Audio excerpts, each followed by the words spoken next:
Bapak Ibu, sebelum kita lanjut, perkenankan saya memperkenalkan diri terlebih dahulu. Nama saya Elvi Rahmi, saya akan memandu kegiatan kita pada pagi hari ini sampai selesainya nanti. Dan yang akan kita bahas hari ini tentunya materi yang pastinya sudah ditunggu-tunggu oleh Bapak Ibu semua, sangat menarik tentunya. Dan di kolom chat nanti panitia akan kembali memasukkan link pretest. Di dalamnya ada daftar hadir dan sedikit pertanyaan untuk Bapak Ibu. Silakan Bapak Ibu mengisi dengan lengkap, namanya dengan jelas, dan melanjutkan pengisian pretest tersebut sampai selesai. Kalaupun pada saat pengisian ternyata, aduh saya nggak tahu nih jawabannya yang benar apa, nggak apa-apa, diisi saja sepengetahuan Bapak Ibu, karena nanti pada saat materi sudah disampaikan oleh narasumber, tentunya pertanyaan-pertanyaan tersebut sudah akan terjawab. Baik Bapak Ibu, sembari mungkin ada yang mengisi tes dan lain-lain, mari kita dengarkan sejenak terlebih dahulu opening speech dari Bapak Arif Rahman dari Pajakin. Kepada Pak Arif, kami persilahkan. Baik, terima kasih atas waktunya Mbak Ami. Selamat pagi. Assalamualaikum warahmatullahi wabarakatuh. Alhamdulillah, puji syukur kita panjatkan kehadirat Allah Tuhan Yang Maha Kuasa, karena atas limpahan berkah serta rahmat-Nya lah kita masih bisa bersama-sama untuk mengikuti webinar pada pagi hari ini, kerjasama antara Pajakin dengan DJP.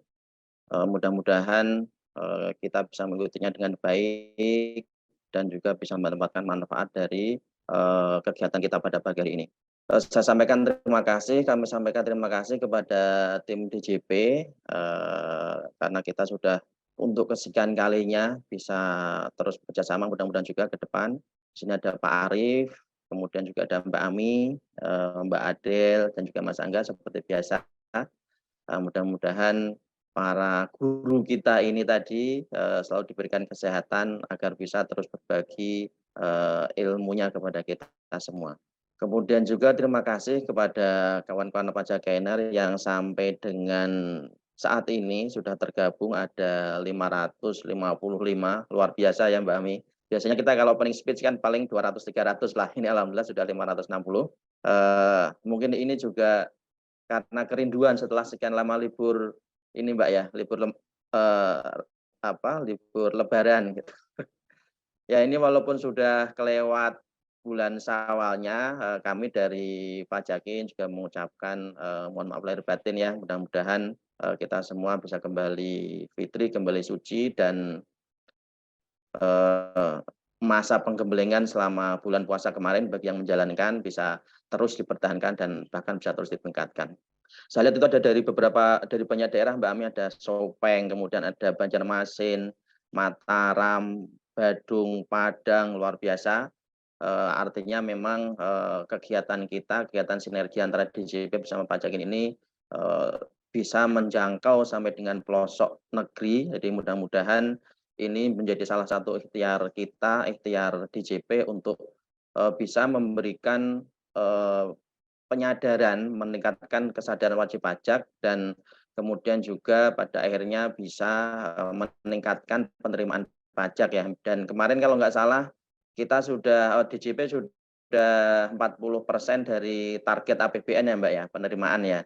Mudah-mudahan nanti sampai dengan akhir tahun 2023 DJP bisa mencapai yang ditargetkan gitu. Jadi karena sampai saat ini masih lebih dari 70% saya kira bahwa penerimaan negara di APBN itu menjadi tanggung jawab atau ini oleh Direktorat Jenderal Pajak. Jadi berlanjut atau tidaknya pembangunan negeri kita tercinta ini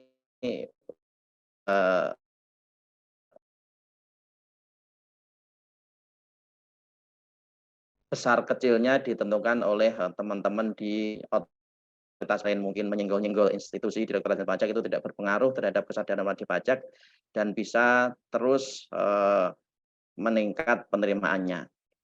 Baik, sebelum nanti kita ke para narasumber, para guru-guru kita, ada sedikit yang ingin kami sampaikan kaitan dengan profil Pajakin, biar teman-teman juga para Pajakiner juga bisa lebih tahu Jadi Pajakin ini sudah digunakan oleh lebih dari 800.000 user.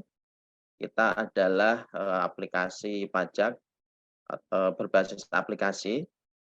Jadi kita mempunyai visi menjadi mitra terpercaya wajib pajak dalam melakukan kewajiban perpajakannya dan juga memperoleh hak-haknya serta mitra terpercaya otoritas pajak atau pemerintah dalam menghimpun penerimaan negara. Jadi kita ingin memberikan kontribusi karena memang kita paham betul, kita sadar betul bahwa penerimaan pajak menjadi tulang punggung pembangunan kita. Baik, kita di dalam aplikasi itu ada layanan-layanan online, user kita lebih dari 810.000 penggunanya. Kita ada fitur-fitur update informasi, kemudian konsultasi, buku kas, dan juga pembayaran pajak. Nah, untuk konsultasi ini memang kita mencoba untuk memberikan kemudahan kepada wajib pajak bahwa ketika ada masalah-masalah pajak itu ingat Pajakin untuk kemudian konsultasi awal gitu. Nah ini update informasinya untuk fitur-fiturnya. Lanjut.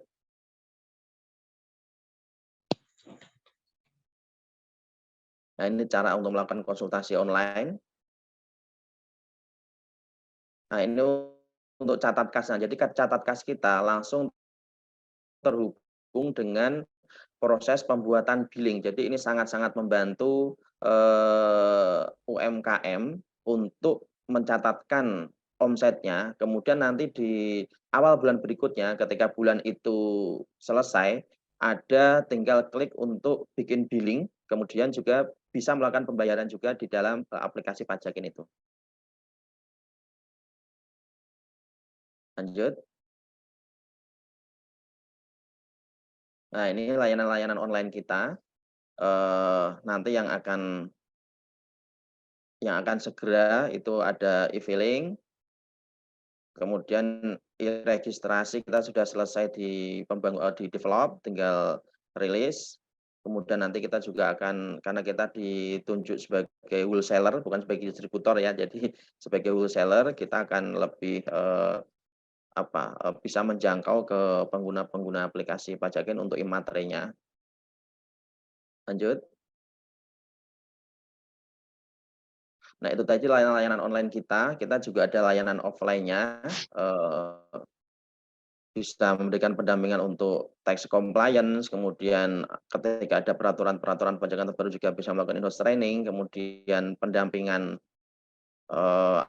untuk litigasi, kemudian ada tax clearance, advisory, dan juga, transfer pricing dokumen misalkan dan juga yang lainnya.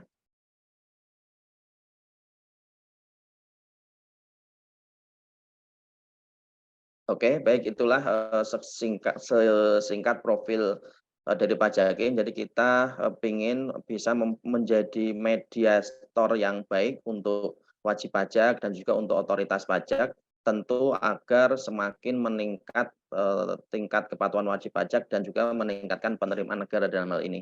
Semoga visi kami mendapatkan dukungan dari masyarakat, dari user dalam hal ini, dan ujungnya DJP bisa mencapai targetnya begitu. Saya rasa itu profil singkat dari kami. Nanti kita akan kembalikan kepada Mbak Ami.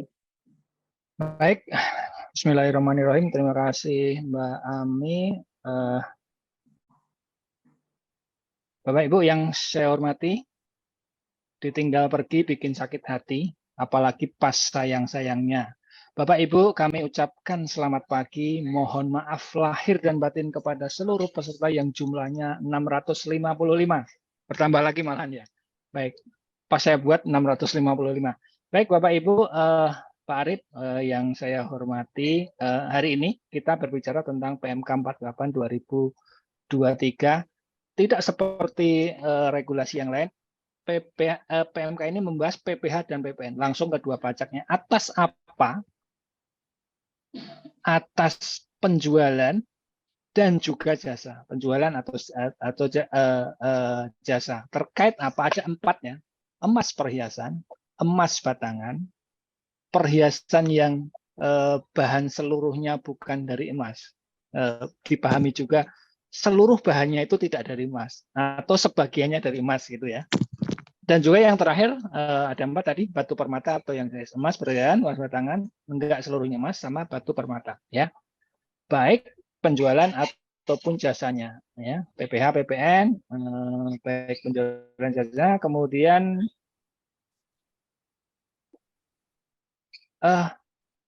dilakukan oleh siapa ya? Pajaknya PPH, PPN, kemudian objeknya 4 itu tadi, subjeknya siapa, dilakukan oleh pabrikan emas perhiasan, bisa juga pedagang emas dan juga pengusaha emas. Apa sih tujuannya? Ini adalah amanat dari pasal 44E Undang-Undang KUP, khususnya ayat 2 tentang penunjukan, pemotongan, pemungutan dan penyetoran sebagaimana yang dimaksud di pasal 32A ayat 2 ya. 44E tapi merujuknya 32A ayat 2. 32A ayat 2 apa sih? Kalau kita lihat coba ayat satunya bahwa Menteri Keuangan itu menunjuk pihak lain ya yang melakukan pemotongan, pemungutan dan seterusnya. Nah, pihak lain sebagaimana dimaksud yang satu merupakan pihak yang terlibat langsung atau memfasilitasinya. Bisa terlibat langsung, bisa memfasilitasi. Kalau di emas berarti terlibat langsung. Apa contohnya kalau memfasilitasi? Misalnya dalam hal transaksi Bitcoin ya, virtual coin, maka ada fasilitas jual beli antara A dan B, ada fasilitator DC, itu fasilitator. Dan disebut di sini adalah pihak lain. Kalau dulu badan, sekarang itu pihak lain. Jadi tidak serta-merta harus badan. Siapapun pihak lain yang ada di situ, terlihat langsung ataupun memfasilitasi itu bisa. Selain 32A juga amanat dari pasal 21, pasal 22, pasal 23, berarti apa sih kalau kita bicara 3 pasal itu bicara pemotongan dan pemungutan. Tentunya berarti PMK yang mengatur tentang output. Maka keluarlah PMK 48 ini ya. Juga amanat dari 16G huruf I Undang-Undang PPN tentang besaran tertentu, karena di sini akan dikenakan besaran tertentu, tidak 11% ya Bapak Ibu. Lebih detailnya nanti akan dijelaskan oleh Mbak Adel dan Mas Angga.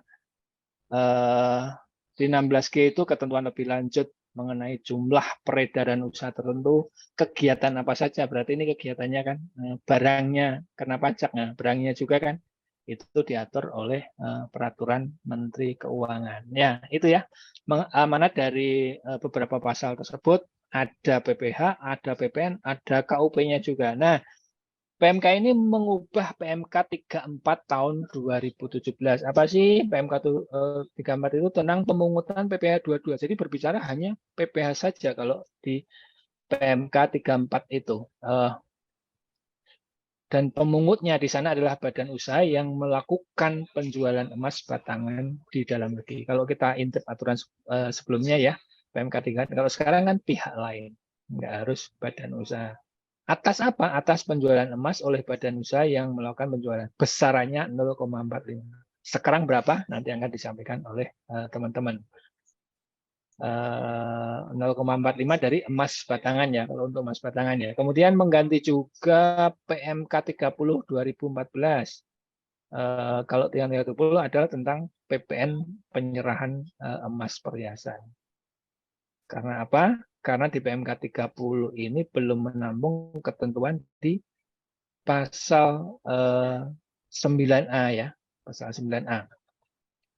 Karena apa? Isinya dicoba kalau kita intip buka lagi di PMK 30 itu jelas penyerahan jasa emas terutang PPN. Kemudian yang ditulis di pasal-pasal awal di PMK ini, pengusaha itu maksudnya pabrikan dan pedagang yang semata-mata menjual emas. Bagaimana kalau kemudian seseorang toko emas tapi 1x2 meter itu digunakan jualan mixu es krim misalnya, apakah kena? Kalau aturan, nah sekarang di aturan terbaru kepastian hukumnya lebih jelas. Nah, apa kemudian saya berbicara kepastian hukum, kalau PMK 30 itu masih pakai DPP nilai lain, kalau nilai lain, sementara apa? Padahal PM enggak tidak dapat tidak dirikan, maka nggak relevan lagi. Ya paling pas berarti berarti akan pakai besaran tertentu. Ya, besaran tertentu berarti nggak 11%. Ya. Kemudian selain kepastian hukum, apa adalah keadilan? Selalu begitu ya. Keadilan apa? Karena di sini tidak ada batasan nilai, tapi semua yang berkecimpung di jual beli sebagaimana yang saya sebutkan tadi, itu harus PKP. Jadi adil. Semua yang bermain di emas itu punya kesempatan yang sama dan punya handicap yang sama dalam melakukan penjualan, sehingga adil. Tarif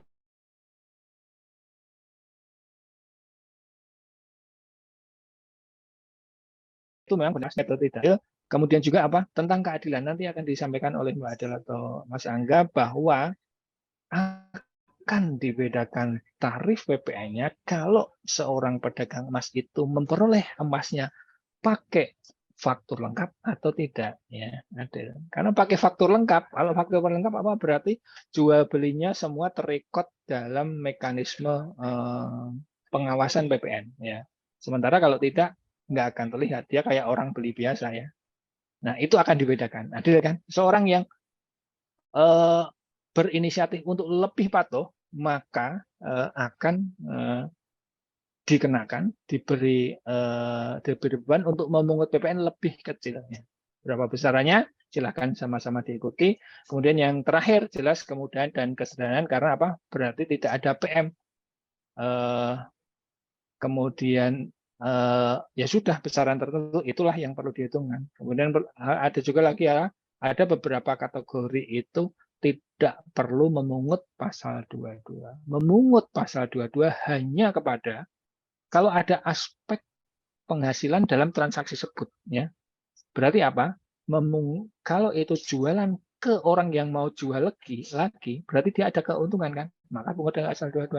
Tapi kalau dia jual ke konsumen akhir, ya, dan akan dipakai, berarti kan dia tidak memperoleh penghasilan untuk transaksi tersebut, ya. Dalam transaksi tersebut, ya, kita tidak berbicara uang perolehan untuk membeli emas itu, ya. Maka yang demikian tidak dipungut. Makin kentara, kepastian hukum, keadilan, dan kemudahan, tidak panjang lebar, saya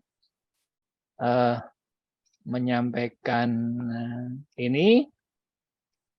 Selamat mengikuti ya Bapak Ibu.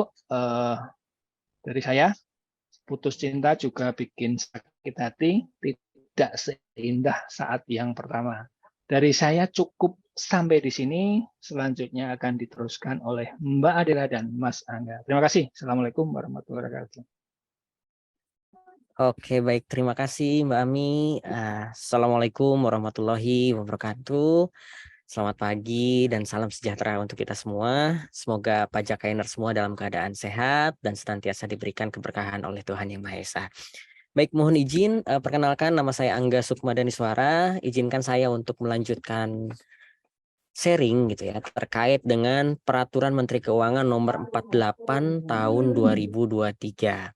Ini kalau pajakainer semua. Baik, sebentar ada yang bocor ya. Kita coba mute dulu. Oke, baik, kita lanjutkan ya. Izin, nah ini seperti tampak di layar nih, tema sharing session kita pada hari ini adalah terkait dengan PMK 48 tahun 2023 yang kalau pajakainer semua perhatikan tentangnya gitu ya, panjang sekali judulnya ini. Tapi kalau boleh kita sederhanakan, sebenarnya PMK ini seperti tadi sudah disampaikan oleh Pak Arief, ini hanya mengatur terkait dengan 5 objek. Yaitu terkait dengan pajak penghasilan dan pajak pertambahan nilai atas. Yang pertama kita akan bicara masalah emas perhiasan, gitu ya. Jadi pajaknya kayak gimana sih emas perhiasan? Kemudian kita akan sedikit menyinggung juga terkait dengan emas batangan. Jadi yang punya logam mulia nih, kalau beli seperti apa, kalau jual seperti apa. Nanti kita juga bahas konteksnya. Kemudian ada juga objek pembahasan terkait dengan perhiasan yang bahannya seluruhnya bukan dari emas. Jadi kalau misalkan pajakainers, teman-teman semua, Bapak Ibu semua punya toko emas, ternyata juga jualan perhiasan yang bukan dari emas. Nah, seperti apa konteks pemajakannya? Ini juga akan dibahas, termasuk juga penjualan terkait dengan batu permata misalnya, ataupun batu lainnya sejenis, serta imbalan jasa atas keempat objek yang tadi saya sampaikan. Nah, kalau teman-teman Bapak Ibu semua perhatikan gitu ya, tadi saya scanning lihat pesertanya banyak juga dari Bapak Ibu auditor, ada juga dari PT-PT gitu ya. Mungkin ada yang di sini ada pengusaha emas juga. Jadi kalau kita baca regulasinya PMK 48 tahun 2023, kalau kita perhatikan konteks pembahasan dalam peraturan Menteri Keuangan itu dijabarkan berdasarkan jenis pajaknya gitu ya. Misalnya di bab 2 di PMK itu bicara akan terkait dengan pajak penghasilannya dulu. Seperti apa sih gitu ya, dibahas tuntas mulai dari emas perhiasan, emas batangan sampai dengan bagaimana konteks penyerahan jasanya. Baru di bab 3 masuk ke konteks pajak pertambahan nilainya. Nah, namun untuk menyederhanakan pemaparan, izinkan kali ini kami untuk memaparkan di dalam slide-slide-nya langsung sekaligus gitu ya. Jadi kalau misalkan kita bahasnya terkait dengan emas perhiasan, konteks PPh dan PPN-nya seperti apa? Langsung dibahas sekaligus supaya memudahkan dalam pemahaman regulasinya. Oke, kita masuk ke yang pertama dulu terkait definisi. Nah, ini penting untuk kita sama-sama pahami supaya tidak dispute gitu ya. Ini emas perhiasan itu yang seperti apa? Nah, di dalam bab 1 Peraturan Menteri Keuangan nomor 48 tahun 2023, kalau kita baca regulasinya, itu ada 27 definisi sebenarnya. Di mana kalau kita pelajari gitu ya, banyak yang sifatnya standar, undang-undang PPh itu apa gitu dan sebagainya. Nah, pada kesempatan kali ini di dalam slide ini kami coba paparkan 4 definisi penting yang penting untuk kita samakan persepsinya supaya tidak ada pemahaman yang berbeda gitu ya. Yang pertama adalah terkait dengan emas perhiasan. Nah, apa sih sebenarnya definisi emas perhiasan? Nah, tadi sampaikan oleh Pak Arief bahwa sebenarnya regulasi terkait dengan emas perhiasan ini bukan hal yang baru, sudah lama. Yaitu dulu diatur dalam Peraturan Menteri Keuangan nomor 30 tahun 2014. Jadi kalau bicara PPh, PPN maksudnya terkait emas perhiasan, maka ini udah diatur sejak lama sebenarnya tahun 2014. Namun di dalam PMK yang baru ini, PMK 48 dicoba diperjelas kembali definisinya yang sebenarnya tidak jauh berbeda dengan PMK yang terdahulu, yaitu definisi emas perhiasan adalah perhiasan dalam bentuk apapun yang bahannya sebagian atau seluruhnya dari emas. Jadi di sini di dalam definisi emas perhiasan disampaikan yang penting ada emasnya. Tidak peduli berapa kadar emasnya, mau 18 karat, 24 karat, yang penting ada emasnya. Sepanjang ada emasnya, maka konteksnya masuk ke dalam definisi emas perhiasan. Termasuk di dalamnya kalau misalkan dilengkapi dengan batu permata, ataupun bahan lain yang melekat atau terkandung di dalam emas perhiasan tersebut. Nah, itu definisi emas perhiasan. Lalu berikutnya juga dijabarkan di bab 1 ini terkait dengan definisi pabrikan. Siapa sih sebenarnya pabrikan ini gitu ya? Pabrikan emas ini juga definisinya tidak jauh berbeda dengan aturan yang terdahulu di dalam PMK 30 tahun 2014. Di dalam PMK ini dijelaskan bahwa pabrikan emas adalah pengusaha yang menghasilkan. Jadi dia menghasilkan emas perhiasan dan juga bisa saja melakukan kegiatan jual beli emas perhiasan dan atau penyerahan jasa yang terkait dengan emas perhiasan. Jadi ada selain menghasilkan, dia juga melakukan kegiatan jual beli ataupun penyerahan jasa berkaitan dengan emas perhiasan. Nah, berikutnya ada namanya pengusaha atau pedagang emas perhiasan gitu ya. Pedagang emas perhiasan. Nah, seperti tadi disampaikan oleh Pak Arief bahwa dalam rangka memberikan kepastian hukum, kalau kita sandingkan definisi emas perhiasan, pengusaha maksudnya pedagang emas perhiasan, di dalam PMK yang lama itu disebutkan bahwa pengusaha emas perhiasan adalah pengusaha yang semata-mata melakukan kegiatan jual beli emas. Oke, sebentar ada yang bocor ya. Oke, jadi kalau dulu yang dimaksud dengan pedagang emas perhiasan adalah pengusaha yang semata-mata melakukan kegiatan jual beli emas. Nah, masalahnya timbul permasalahan di lapangan. Bagaimana kalau seandainya pengusaha emas ini tidak semata-mata melakukan jual beli emas aja, tapi juga melakukan penyerahan jasa yang lain atau penyerahan barang yang lain gitu ya. Maka di sini di dalam PMK 48 ini dipertegas bahwa Pengusaha emas adalah pengusaha yang melakukan kegiatan jual beli emas, perhiasan, dan atau penyerahan jasa yang terkait dengan emas perhiasan. Jadi tidak semata-mata gitu ya.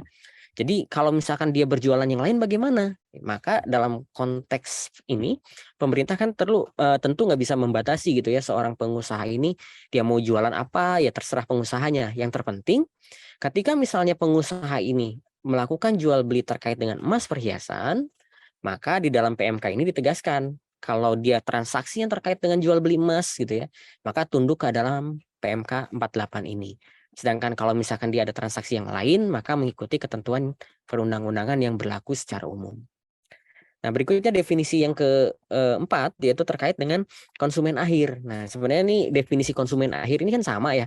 Kalau kita sandingkan dengan peraturan pemerintah nomor 44 tahun 2022 atau kalau kita bicara Undang-Undang Ciptaker ada aturan turunannya di PMK 18 tahun 2021 atau kalau kita bicara di peraturan Dirjen Pajak nomor 03 tahun 2021 tentang faktur pajak, definisi konsumen akhir pun sama sebenarnya, yaitu terkait dengan pembeli barang atau penerima jasa yang mengonsumsi secara. Kita coba bahas satu demi satu objek yang tadi ada 5.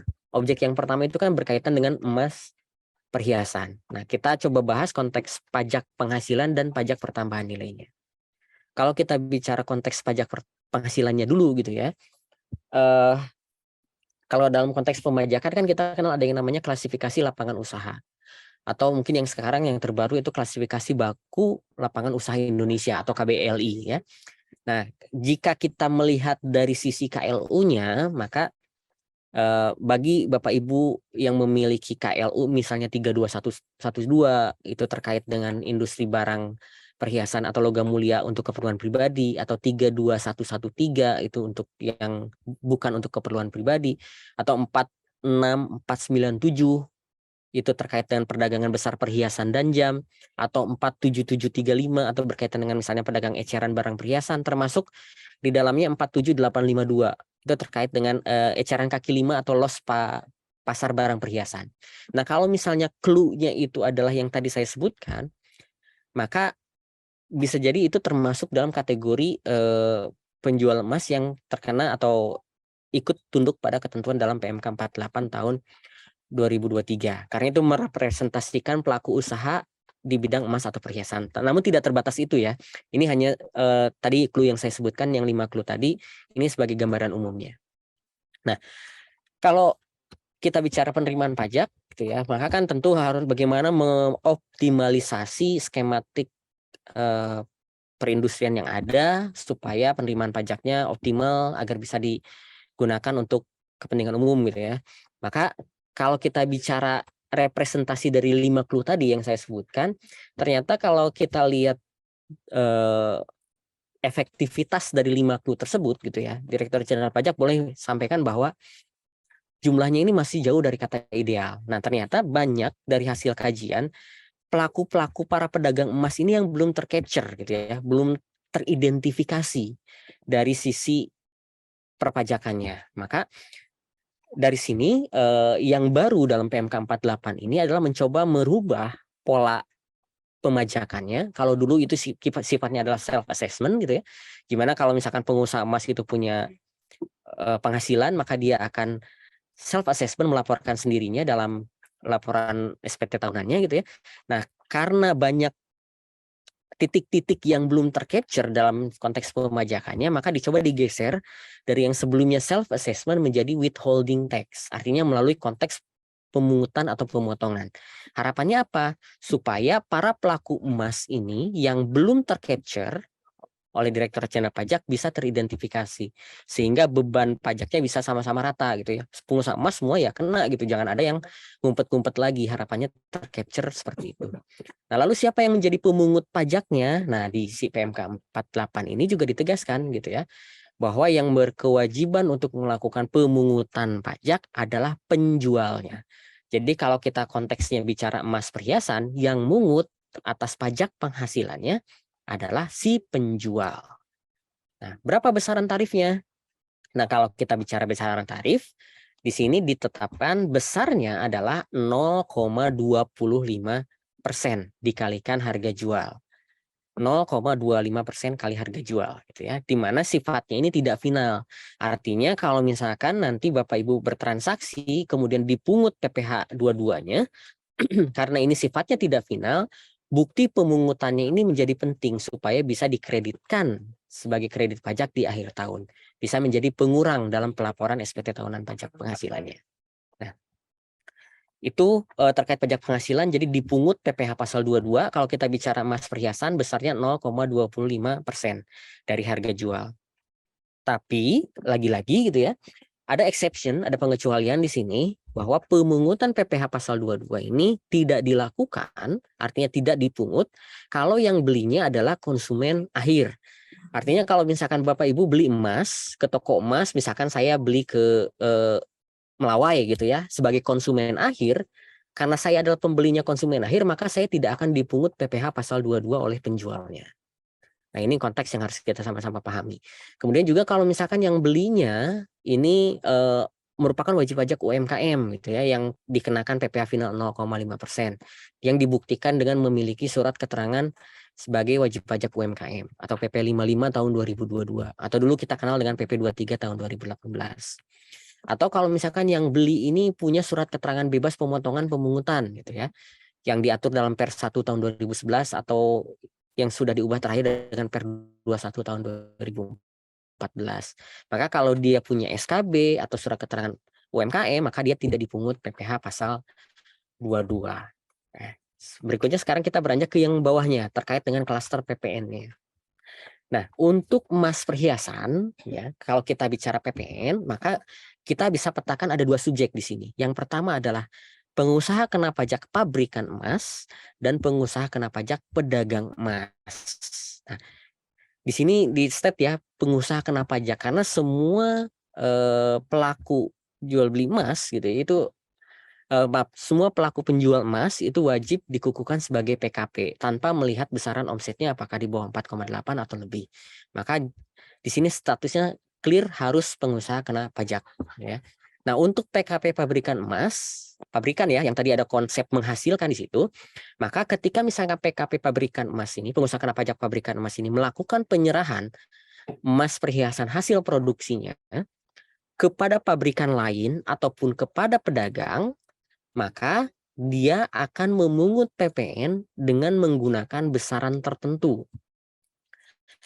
Besaran tertentu ya, kalau kita tarif umum kan 11%. Nah, besaran tertentunya berapa gitu ya? Besaran tertentunya adalah 1,1% dikalikan harga jual. Nah, kalau teman-teman selalu memperhatikan di pajakin gitu ya, edukasi pajakin terkait dengan besaran tertentu itu kan rumusnya adalah formula berapa dikalikan tarif PPN yang berlaku. Nah, formula yang digunakan sekarang adalah 10% dikalikan tarif PPN yang berlaku saat ini 11%. Jadi asal muasal angka 1,1 itu diperoleh dari 10% dikalikan tarif sekarang 11%, maka diperolehlah 1,1. Artinya kalau misalkan nanti sesuai amanat Undang-Undang Harmonisasi Peraturan Perpajakan bahwa di 1 Januari paling lambat 1 Januari 2025 PPN ini akan naik kembali menjadi 12%, maka formula besaran tertentunya nanti berubah pula, tidak 1,1% tapi menjadi 1,2% gitu ya. Nah, berikutnya terkait dengan PKP pabrikan emas, di lapangan kan bisa saja misalnya saya sebagai pabrikan menghasilkan emas, tapi saya juga punya toko gitu ya di misalkan Blok M gitu.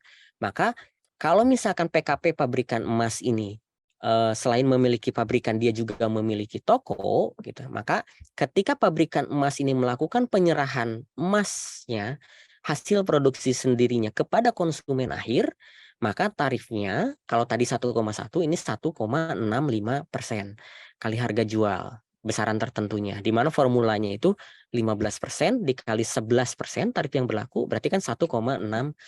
Artinya ketika tarif PPN naik menjadi 12%, tarif besaran tertentunya menjadi 1,8%. Mungkin timbul pertanyaan, lah ngapain dibedain sih gitu ya, yang 1,1%, yang 1,65% gitu ya. Nah, kenapa dibedakan antara penyerahan pabrikan emas kepada pabrikan lain atau pedagang dengan pabrikan emas kepada penyerahan kepada konsumen akhir gitu ya. Nah, mungkin bagi teman-teman auditor ini bisa diperhatikan bahwa kalau kita bicara alur terkait dengan penjualan emas, kan itu melibatkan beberapa rantai gitu ya. Kita bicara misalnya dari pabrikan itu jual kepada pedagang. Pedagang ini pun ada pedagang besar, ada pedagang kecil. Pedagang kecil misalnya jual lagi kepada pedagang eceran. Pedagang eceran nanti jual lagi kepada konsumen akhir. Maka kalau kita lihat steppingnya banyak gitu ya. Kalau kita kenakan tarif yang sama, misalnya 1,1%, ini khawatirnya rantai penjualan emas yang panjang tadi bisa terdistorsi gitu ya. Karena bisa jadi pabrikan yang sudah langsung aja kejual kepada konsumen dengan tarif yang lebih kecil. Nanti khawatirnya industri emas menjadi terganggu gitu ya terkait dengan probisnya. Maka ekosistem tadi yang sudah terjaga dengan baik tadi, yang rantai-rantai panjang tadi supaya tetap terjaga, dibedakan tarifnya. Jadi kalau dia jual ke pedagang 1,1, tapi kalau langsung kepada konsumen akhir dikenakan tarif lebih tinggi yaitu 1,65% dikalikan harga jual. Nah, itu kalau kita bicara konteks PKP pabrikan. Nah, sedangkan kalau kita konteks PPN untuk pedagang emas gitu ya, emas perhiasan, di sini besaran tertentunya ada 3 kriteria, 3 tipe. Yang pertama yaitu besaran tarif PPN-nya adalah 1,1% dikalikan harga jual, gitu ya. Kalau misalnya penyerahan emasnya kepada pedagang lain dan konsumen akhir. Tadi Pak Arief Yunianto pernah sampaikan bahwa di sini faktur pajak itu menjadi bukti apakah dia berhak untuk memperoleh besaran tertentu lebih besar, umum atau lebih tinggi gitu ya, bahwa dihargai loh nilai faktur pajak di sini. Kalau misalkan PKP pedagang ini pada saat memperoleh emasnya tadi memiliki faktur pajak lengkap yang dibuktikan dengan e-faktur ya saat memperolehnya, atau kalau kita bicara misalnya impor itu berarti dokumen tertentu, maka besaran tertentunya adalah 1,1% kalikan harga jual. Tapi kalau seandainya dia si PKP pedagang ini tidak memiliki faktur pajak lengkap atau dokumen impor gitu ya saat memperoleh emasnya, maka dikenakan tarif yang lebih tinggi yaitu 1,65% dikalikan harga jual. Itu ya kalau misalkan penjualnya kepada pedagang atau lain ataupun kepada konsumen akhir. Nah, kemudian yang ketiga, ada skematik yang ketiga, yaitu terkait dengan penyerahan kepada pabrikan. Kan bisa saja misalnya si pedagang emas ini modelnya sudah nggak sesuai nih, atau misalnya butuh di recycle baru gitu ya, atau pengen dilebur atau dibentuk menjadi perhiasan baru. Maka bisa saja ada penyerahan dari pedagang kepada pabrikan.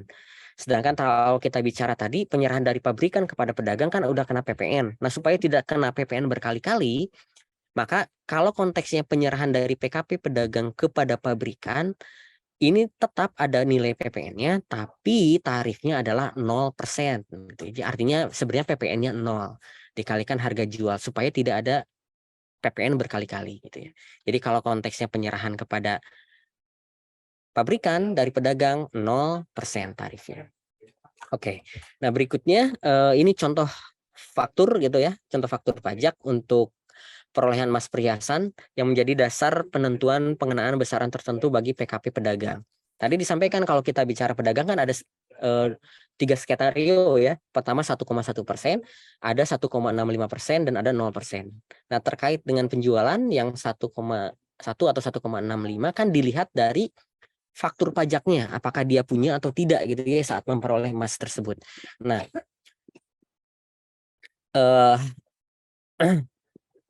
terkait dengan skema tarif yang berbeda ini kan dimungkinkan di sana ada juga potensi supaya meminimalisir penggunaan tarifnya, supaya saya pengennya tarif lebih rendah deh gitu ya, 1,1 diakali-akali gitu ya. Maka di sini di PMK 48 diberikan penegasan gitu ya, faktur mana yang digunakan sebagai penghitungan 1,1 atau 1,65-nya. Nah, untuk memberikan kepastian hukum tadi, untuk meminimalisir modus penggunaan tarif pajak terendah, maka di sini diatur bahwa di dalam PMK 48, dalam hal misalnya PKP pedagang emas atas perolehannya itu ternyata sebelum dijual kepada konsumen akhir itu ternyata juga ada penyerahan dari pusat ke cabang atau cabang ke pusat ataupun antar cabang, maka ditegaskan bahwa faktur pajak yang menjadi dasar untuk menentukan besaran tertentunya, apakah dia 1,1% ataupun 1,65%, adalah faktur pajak atau dokumen tertentu sebelum dilakukan penyerahan dari pusat ke cabang, cabang ke pusat ataupun sebaliknya gitu ya, ataupun penyerahan antar cabang. Nah, di dalam PMK 48 di lampiran A angka 2 dijelaskan contohnya. Contohnya seperti yang digambar gitu ya. Jadi misalkan ada pabrikan nih PTG gitu ya, dia menyerahkan emas perhiasan kepada pedagang PTE yang berstatus pusat. Anggaplah pada saat penjualan dari pabrikan ke PTE pusat itu terbit yang namanya faktur pajak G. Nah, kemudian ada suatu posisi misalnya ketika PTE pusat ini dia melakukan penyerahan kepada konsumen akhir, maka clear ya di sini. Yang menjadi dasar penghitungannya adalah faktur pajak G. Berarti yang kita gunakan adalah 1,1%. Nah, tapi kalau misalkan ternyata si PTE ini dia tidak melakukan pemusatan PPN, kemudian dia melakukan penyerahan ke cabangnya, sebutlah PTE cabang, gitu ya. Kemudian si PTE pusat ini menerbitkan faktur pajak ke PTE cabang, sebut saja faktur pajaknya E pusat 2. Nah, E pusat 2, gitu ya. Maka di sini akan timbul dispute, bingung nih, PTE cabang ketika misalkan melakukan penyerahan kepada konsumen akhir, faktur pajak mana yang digunakan? Apakah faktur pajak G yang ini atau faktur pajak E pusat yang ini yang menjadi dasar penghitungan 1,1 atau 1,65%. Nah, di PMK 48 tadi seperti yang telah tadi saya sampaikan, yang menjadi dasar pengenaan faktur dan yang menjadi dasar faktur pajaknya apakah 1,1 atau 1,65 adalah faktur pajak G, yaitu sebelum ya ini ya sebelum dilakukan penyerahan dari PTE pusat ke PTE cabang. Jadi bukan faktur pajak ini yang menjadi dasar, tapi inilah yang menjadi pengenaan apakah dia dikenakan 1,1 atau 1,65%. Nah, ini gambaran umum untuk emas perhiasan. Berikutnya kita melangkah ke objek yang kedua berkaitan dengan emas batangan. Nah, ini tadi juga di kolom FAQ ada banyak pertanyaan gitu ya terkait dengan emas batangan seperti apa perlakuannya. Oke, kalau kita bicara klaster PPh-nya, pajak penghasilannya terlebih dahulu gitu ya. Kalau kita bicara emas batangan, dulu ini kan sebenarnya diatur di dalam Peraturan Menteri Keuangan nomor 34 tahun 2017. Jadi udah lama juga ya, tahun 2017. Yang sudah diubah terakhir dengan PMK 41 tahun 2022. Di situ diatur bahwa berkaitan dengan emas batangan, dulu yang wajib mungut hanyalah badan usaha. Besarnya adalah 0,45%. Siapapun pembelinya. Oke. Nah, di dalam PMK 48 di sini disampaikan bahwa tarifnya turun, tidak 0,45% lagi, tapi menjadi 0,25% yang terutang dan dipungut saat penjualan dan sifatnya tidak final, yang artinya ketika kita dipungut 0,25% ini bisa menjadi kredit pajak, bisa menjadi pengurang pajak kita di akhir tahun. Nah, kalau kita sandingkan juga dengan yang dulu, kalau dulu kan di situ siapapun pembelinya tetap dipungut PPh 22 0,45%. Nah, sekarang diberikan penegasan juga, diberikan batasan bahwa kalau berkaitan dengan emas batangan, jika yang belinya adalah konsumen akhir gitu ya, ataupun wajib pajak UMKM yang memiliki surat keterangan PP 55 tahun 2022 ataupun wajib pajak yang memiliki SKB, itu tidak dipungut PPh pasal 22. Jadi kalau misalkan saya beli langsung dari Antam sebagai konsumen akhir, maka saya tidak akan dipungut PPh 0,25%. Sebentar, kita mute dulu ya, ada yang bocor. Oke, lanjut. Nah, begitu pula kalau misalkan berkaitan dengan emas batangan ini diserahkan kepada Bank Indonesia gitu ya. Ini kan sama sebenarnya sudah lama diatur dalam PMK 34. Juga sama pengaturannya, ini tidak dikenakan pemungutan, ataupun misalnya berkaitan dengan penjualan emas melalui pasar fisik emas digital sesuai dengan ketentuan yang diatur dalam perdagangan berjangka komoditi, itu tidak dipungut PPh pasal 22. Jadi ada, ingat ya, berkaitan dengan pemungutan PPh emas itu selalu ada exception-nya. selalu ada pengecualiannya.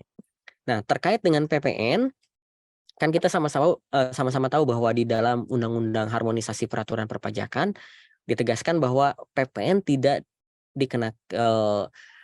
terkait dengan emas batangan yang berkaitan dengan devisa itu bukan merupakan objek PPN. Lalu bagaimana jika tidak berkaitan dengan devisa, maka itu menjadi objek PPN. Nah, terkaitan dengan emas batangan yang bukan devisa, kan itu sebenarnya diatur dalam Peraturan Pemerintah Nomor 49 Tahun 2022 yang mendapatkan fasilitas PPN tidak dipungut.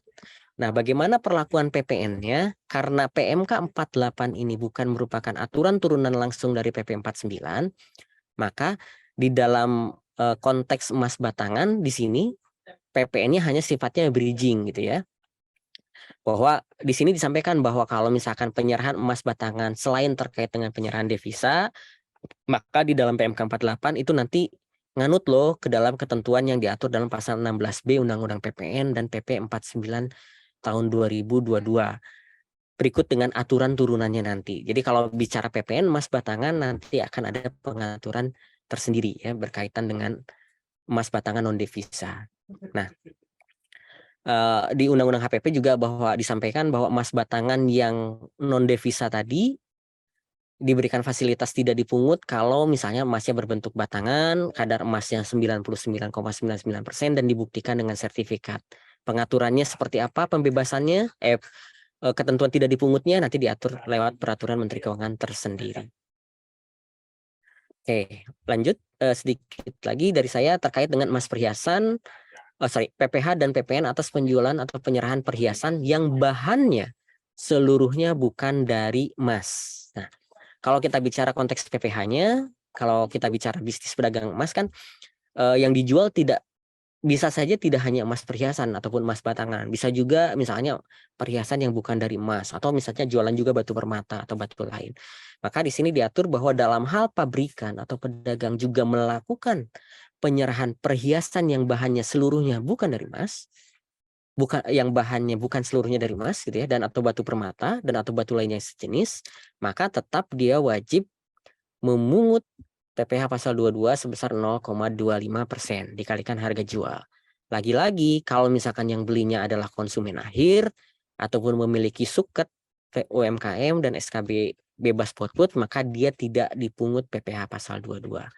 Sedangkan untuk PPN-nya di Undang-Undang HPP khususnya di pasal 9A ayat 1 huruf B disampaikan bahwa PKP yang melakukan kegiatan usaha tertentu dapat memungut dan menyetorkan PPN dengan besaran tertentu. Maka supaya nggak ribet nih memisahkan mana yang besaran tertentu, mana yang dikenakan tarif umum gitu ya.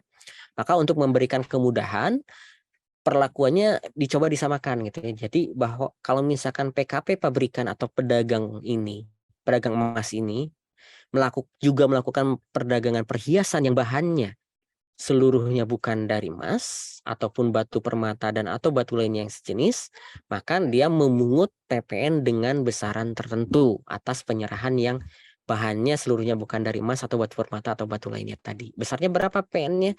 1,1% dikalikan harga jual. Atau ketika nanti tarif PPN naik menjadi 12%, berarti tarif besaran tertentunya menjadi 1,2%.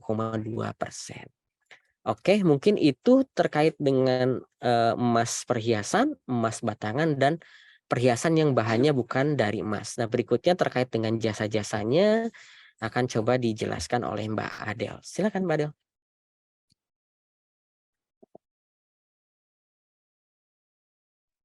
Baik, terima kasih Mas Angga. Selamat pagi, sudah menjelang siang ya. Bapak Ibu pajak Kainers yang masih semangat nih untuk mengikuti webinar perpajakan pada pagi menjelang siang hari ini. Lanjut terkait dengan slide selanjutnya, yaitu PPh dan PPN atas penyerahan jasa yang terkait dengan emas perhiasan, emas batangan, perhiasan yang bahan seluruhnya bukan dari emas dan atau batu permata dan atau batu lainnya yang sejenis. Sebentar, saya geser dulu ini.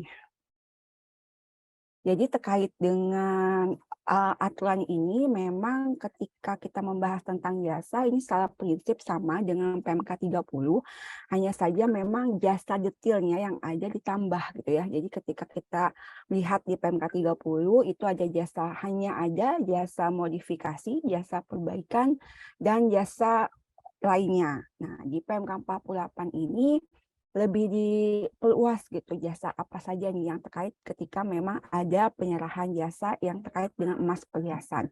Jadi ditambah dengan selain jasa modifikasi, jasa perbaikan, ada juga jasa pelapisan, jasa penyepuhan, jasa pembersihan, dan jasa lainnya yang bisa atau mungkin memang menggunakan nama yang berbeda. Namun sebenarnya ini merupakan nama lain saja dari jasa sebagaimana dimaksud di atas. Jadi memang lebih luas ya cangkupannya, karena mungkin ada yang menggunakan istilah atau bahasa lain padahal intinya sama ketika misalnya melakukan jasa pelapisan ataupun jasa penyepuhan. Nah, ini kita terkait dengan jasa lainnya ini ketika kita membahas aturan jasa-jasa di adanya itu kemarin kita juga membahas di PMK 141 tahun 2015. Ini ketika kita membahas jasa itu kan di PMK 141 tahun 2015 itu ada di poin BJ itu pasal 23 jasa lainnya. Nah, ini ketika kita membahas di PMK 48 ini ada jasa-jasa yang belum tercakup di PMK 141. Jadi dalam hal ini bukan adanya objek baru ya, tapi memang sama kita menggunakan ketika kita menggunakan PP pasal 23 yaitu tarifnya sama 2% gitu ya, mengikuti aturan yang memang telah diatur sebagaimana di PMK 141 tahun 2015. Nah, di terkait dengan PPh ini juga, jadi kita ketika melihat pihak yang membayarkan imbalan jasa, ya, nah ini wajib memotong. Jadi pihak yang membayarkan imbalan jasa ini wajib memotong. Terkait dengan apa? Terkait dengan dua hal. Lihat dulu, dia wajib pajak orang pribadi dalam negeri. Ada yang bocor, bisa dibantu kan? Oh, spesial. Ya, ini sih memang harus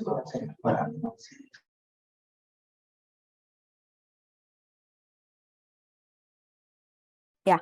Jadi maaf Bapak Ibu. Jadi ketika kita melanjutkan ya, jadi ketika ada PPN terkait dengan penyerahan jasa, pihak yang membayarkan imbalan jasa lah yang melakukan pemotongan.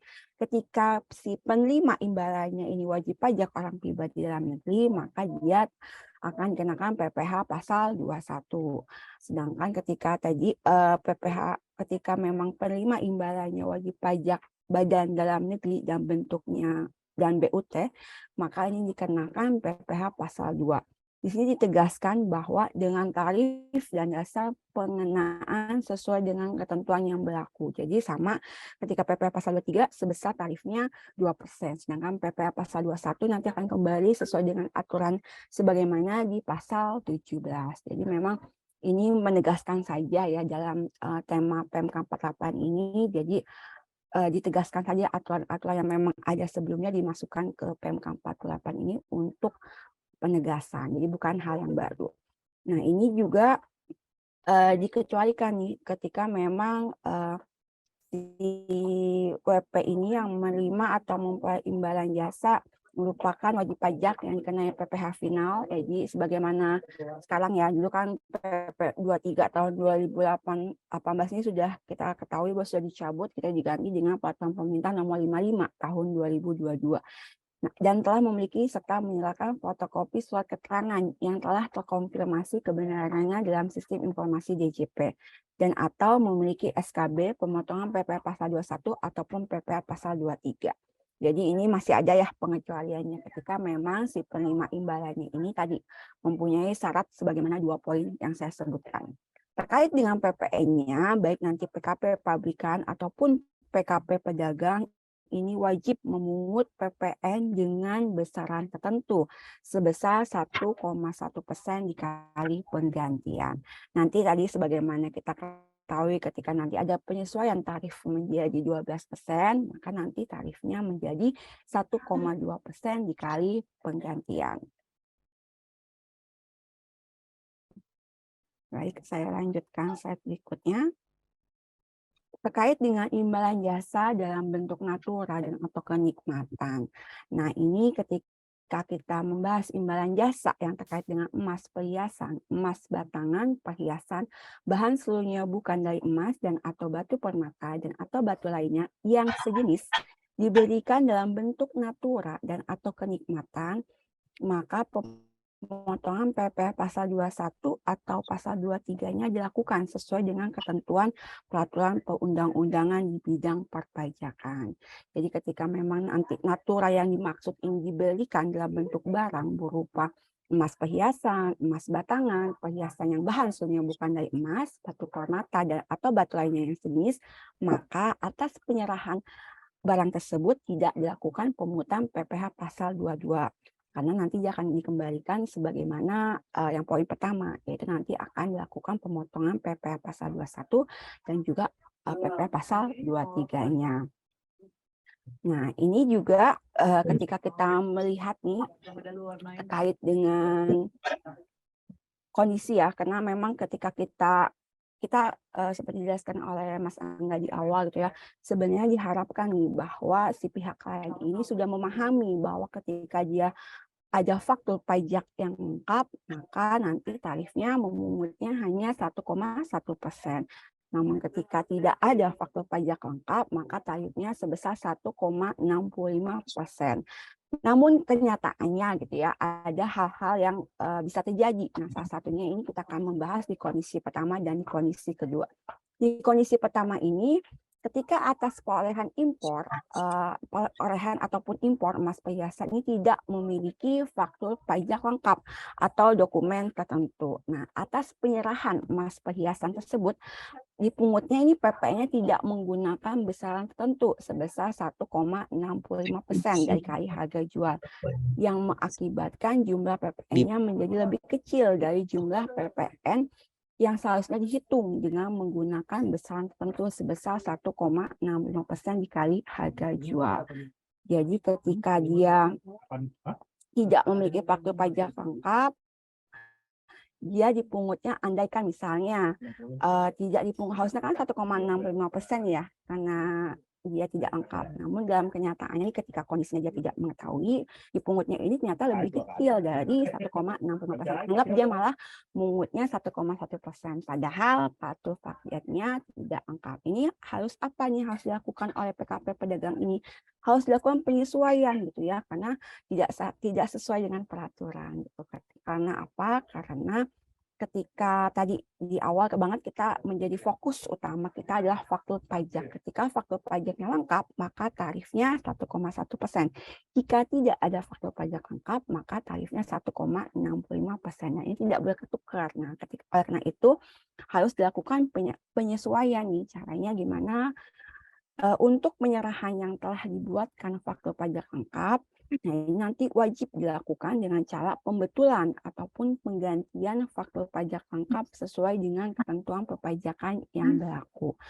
Namun ketika memang untuk penyerahan yang telah dibuatkannya faktur pajak eceran gitu ya, nanti wajibnya dilakukan dengan cara digunggung dan melaporkannya dalam SPT masa PPN. Pada masa pajak dilaporkannya faktur pajak eceran yang bersangkutan gitu ya. Jadi memang kita lihat dulu nih ketika memang tidak menggunakan faktur pajak lengkap, wajib disesuaikan membetulkan faktur pajak penggantinya. Kenapa? Karena memang sudah ada sistem tadi ya di DJP ini, sudah ada nih record-recordnya, sehingga sudah tercapture. Jadi PKP penjual wajib melakukan penyesuaian ketika memang menggunakan faktur pajak lengkap. Jika misalnya dia menggunakan faktur pajak eceran, maka nanti PKP penjual wajib melakukan penyesuaian dengan cara digunggung dan melaporkan SPT masa PPN dengan masa pajak yang sama saat faktur pajak eceran dilaporkan. Sedangkan kondisi 2 ini kebalikannya nih. Saat impor, faktur pajaknya ini lengkap gitu ya. Namun ternyata tidak dipungut menggunakan tarifnya 1,1%, tapi lebih misalnya 1,65% gitu ya. Yang tadi kurang, yang sekarang kelebihan. Nah, ini tetap juga harus dilakukan penyesuaian. Caranya gimana? Jadi ketika PKP ini nanti wajib menggunakan tadi sama melakukan penyesuaian dengan melakukan faktur pajak pengganti jika faktur pajaknya lengkap. Namun jika menggunakan faktur pajak eceran, nah ini ada poin yang penting di highlight adalah ketika sudah menggunakan faktur pajak eceran dalam kondisi kedua ini maka tidak bisa dilakukan penyesuaian atas kelebihannya atas pihak yang dipungut di PPN. Sehingga nanti ini tidak diperkenankan melakukan penyesuaian besarnya PPN yang seharusnya dipungut dengan cara pembetulan penggantian faktur pajak eceran. Oleh karena itu, untuk pihak yang dipungut PPN nanti dapat mengajukan permohonan pengembalian kelebihan sesuai dengan PMK 187 tahun 2012 gitu ya. Ini kondisi yang pertama, di kondisi kedua jadi harus disesuaikan dulu gitu, sesuai dengan aturan tarif yang seharusnya. Nah, ini juga contoh penyesuaian besar PPN yang seharusnya dipungut dengan cara digunggung. Semisal CVS merupakan PKP pedagang emas perhiasan. Data penyerahan dan perolehan emas perhiasan serta pelaporan SPT masa PPN untuk masa pajak Oktober sebagai berikut. Ada penyerahan emas perhiasan kepada konsumen akhir. Udah ingat ya, konsumen akhir nih. Kemudian dengan totalnya harga jual sebesar 1 miliar dipungut PPN-nya tadi dengan 1,1 tarifnya menjadi 11 juta. Nah, atas transaksi ini CVS memiliki faktur pajak lengkap. Benar ya, sesuai ya tadi ketika lengkap maka 1,1. Namun atas transaksi kedua harga jualnya sebesar 500 juta. CVS ini tidak memiliki faktur pajak lengkap, namun dia melakukan pemungutan sebesar 1,1% dikali 500 juta menjadi 5.500.000. Nah, atas penyerahan emas perhiasan tersebut, CVS telah membuat faktur pajak eceran. Nah, di sini kita lihat nih, mengingat atas penyerahan emas perhiasan kepada konsumen akhir dengan total harga jual sebesar 500 juta, CVS ini memungut PPN dengan besaran tertentu sebesar 1,1% dikali harga jual. Padahal sesuai aturan dia harus memungut sebesar 1,65% dikali harga jual. Maka CVS ini harus wajib melakukan penyesuaian besarnya PPN yang seharusnya dipungut dengan cara digunggung dengan penghitungan sebagai berikut. Ketika DPP-nya masih sama, berarti kan 1,5 M. Namun dilakukan penyesuaian di tarifnya saja. Yang awalnya 1,1% ya untuk transaksi yang awal benar 11 juta seperti yang poin di sini, yang poin sebelah kanan. Ketika memungut 1,1-nya kan 5.500.000. Padahal seharusnya dia harus melakukan pemungutan PPN sebagaimana tarif 1,65% dikali harga jual. Berarti harusnya 8.250.000. Nah, ketika jumlahnya ini seharusnya kan 19.250.000. Namun PPN yang dipungut dia masih melakukannya 16.500.000. 16.500.000 ini dari angka 11 juta dan 5.500.000 sehingga ada kekurangan nih terkait dengan yang dipungut yaitu 2.750.000 atas transaksi yang kedua ya, selisih yang dari 1,65% dikurangi 1,1%. Nah, caranya nanti ini akan dilaporkan pada kolom yang digunakan untuk melaporkan penyerahan dalam negeri dengan faktur pajak dengan cara digunggung dalam formulir 1111AB SPT masa PPN pembetulan pada masa pajak Oktober, yaitu dengan mencantumkan DPP-nya sebesar 1,5 M dan PPN-nya sebesar 19.250.000 rupiah. Lanjut, kita akan membahas terkait dengan PPN atas penyerahan BKP lainnya dan atau JKP lainnya. Jadi ketika kita melihat di aturan ini juga diatur nih, karena mungkin ketika PKP pabrikan gitu ya, ataupun PKP pedagang yang ditunjuk sebagai pihak lain ini melakukan kegiatan usahanya Ya itu tadi dia melakukan penyerahan emas, kemudian juga emas perhiasan, emas batangan, ataupun melakukan penyerahan jasa. Namun terlepas dari yang aturan yang terkait dengan di PMK 48 ini, ternyata si PKP pabrikan ataupun PKP pedagang ini ternyata juga melakukan penyerahan BKP lainnya dan ataupun JKP lainnya. Nah, atas pemungutan PPN yang terutang atas penyerahan BKP lainnya dan ataupun JKP lainnya tersebut, ini dilaksanakan sesuai dengan ketentuan peraturan perundang-undangan di bidang perpajakan. Jadi kalau misalnya kita nih jalan-jalan ya, Bapak Ibu ke Blok M gitu ya, ataupun ke Melawai gitu kan, jadi kita lihat nih, ternyata ada toko emas perhiasan khusus gitu ya, ini aman nih, berarti udah sesuai aja aturannya di PMK 48. Namun ketika misalnya ada toko lainnya nih, dia misalnya PTT nih, melakukan penyerahan emas perhiasan gitu ya, dia punya juga toko emas dan juga ternyata dia juga jual nih ponsel ataupun telepon seluler. Nah, atas si PTT ini kita lihat dulu nih, atas kita pisahkan gitu ya. Atas penyerahan emas perhiasan dan ataupun jasa yang terkait dengan emas perhiasan, nanti berarti si PTT ini wajib memungut dan menyetorkan PPN yang terutang dengan besaran tertentu sebagaimana diatur di PMK 48 ini. Namun ketika kita melihat dari sisi ketika dia melakukan penyerahan ROG jam tangan dan ponsel, misalnya dia jualan BKP ini, maka PTT ini wajib memungut PPN sesuai dengan ketentuan peraturan di bidang ketentuan di bidang perpajakan. Jadi PPN ini tidak mengikuti PMK 48. Sama ketika juga di contoh yang kedua ini ya, ada Tuan U. Dia tidak hanya melakukan penyerahan emas perhiasan dan ataupun jasa yang terkait dengan emas perhiasan, namun juga melakukan penyerahan jasa persewaan kendaraan bermotor. Nah, sama ini juga kita pisahkan, dilihat penyerahan segala hal yang berhubungan dengan emas perhiasan, emas batangan, kemudian juga terkait dengan yang barang barang bukan selain dari emas, ini masuknya ke PMK 48. Namun ketika ada BKP ataupun JKP lainnya di luar aturan ya, di luar yang memang sebagaimana yang telah diatur sebelumnya di aturan perpajakan lainnya, maka dia tetap mengikuti peraturan perundang-undangan yang ada. Nah, ini sama tadi kan ketika kita kewajibannya apa sih si pihak lain ini yang ditunjuk gitu ya sebagai pemungut ataupun pemotong PPh, sama ketika sebagaimana aturan yang ada ya, ketika memang dia wajib memungut PPh pasal 22, maka nanti dia harus membuat bukti pemungutan PPh pasal 22-nya. Kemudian juga menyetorkannya ke kas negara dan melaporkannya dalam SPT masa PPh unifikasi. Ketika kita melihat sebagai pemotong PP pasal 21 atau PP pasal 23-nya sama intinya ya. Itu apa? Ya membuat bukti potongnya PP pasal 21 dan pasal 23. Kemudian juga menyetorkannya dan melaporkannya. Nah, terkait di yang PP pasal 23-nya ini bisa dilaporkan di SPT Nah,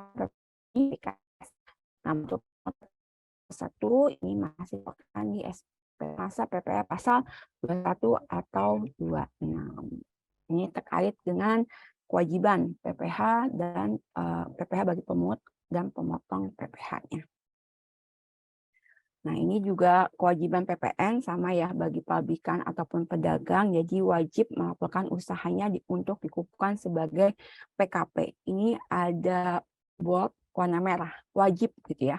Wajib dikukuhkan sebagai PKP, meskipun peredaran usahanya tidak melebihi batasan pengusaha kecil. Jadi memang ketika dia pabrikan dan pedagang emas wajib PKP. Jadi dia mempunyai nanti banyak aja nih.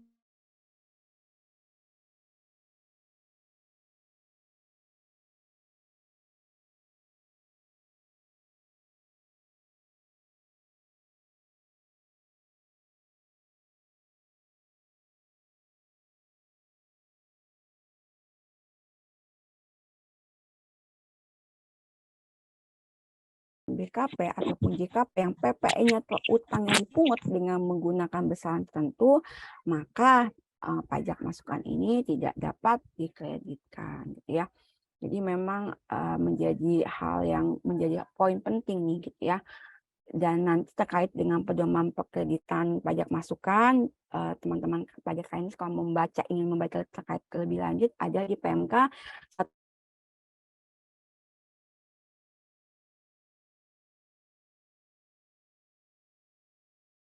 Kemudian ini pelakuan PPN sebelum pengusaha dikukuhkan sebagai PKP. Jadi syarat mutlaknya adalah ketika dia melakukan pemotongan ataupun pemungutan adalah dia wajib PKP. Nah, dilihat di garis ini ya, di garis menuju ini ada tanggal ya, ada timeline ini ketika dia 22 Mei tahun 2023 dia mulai melakukan penyerahan emas perhiasan.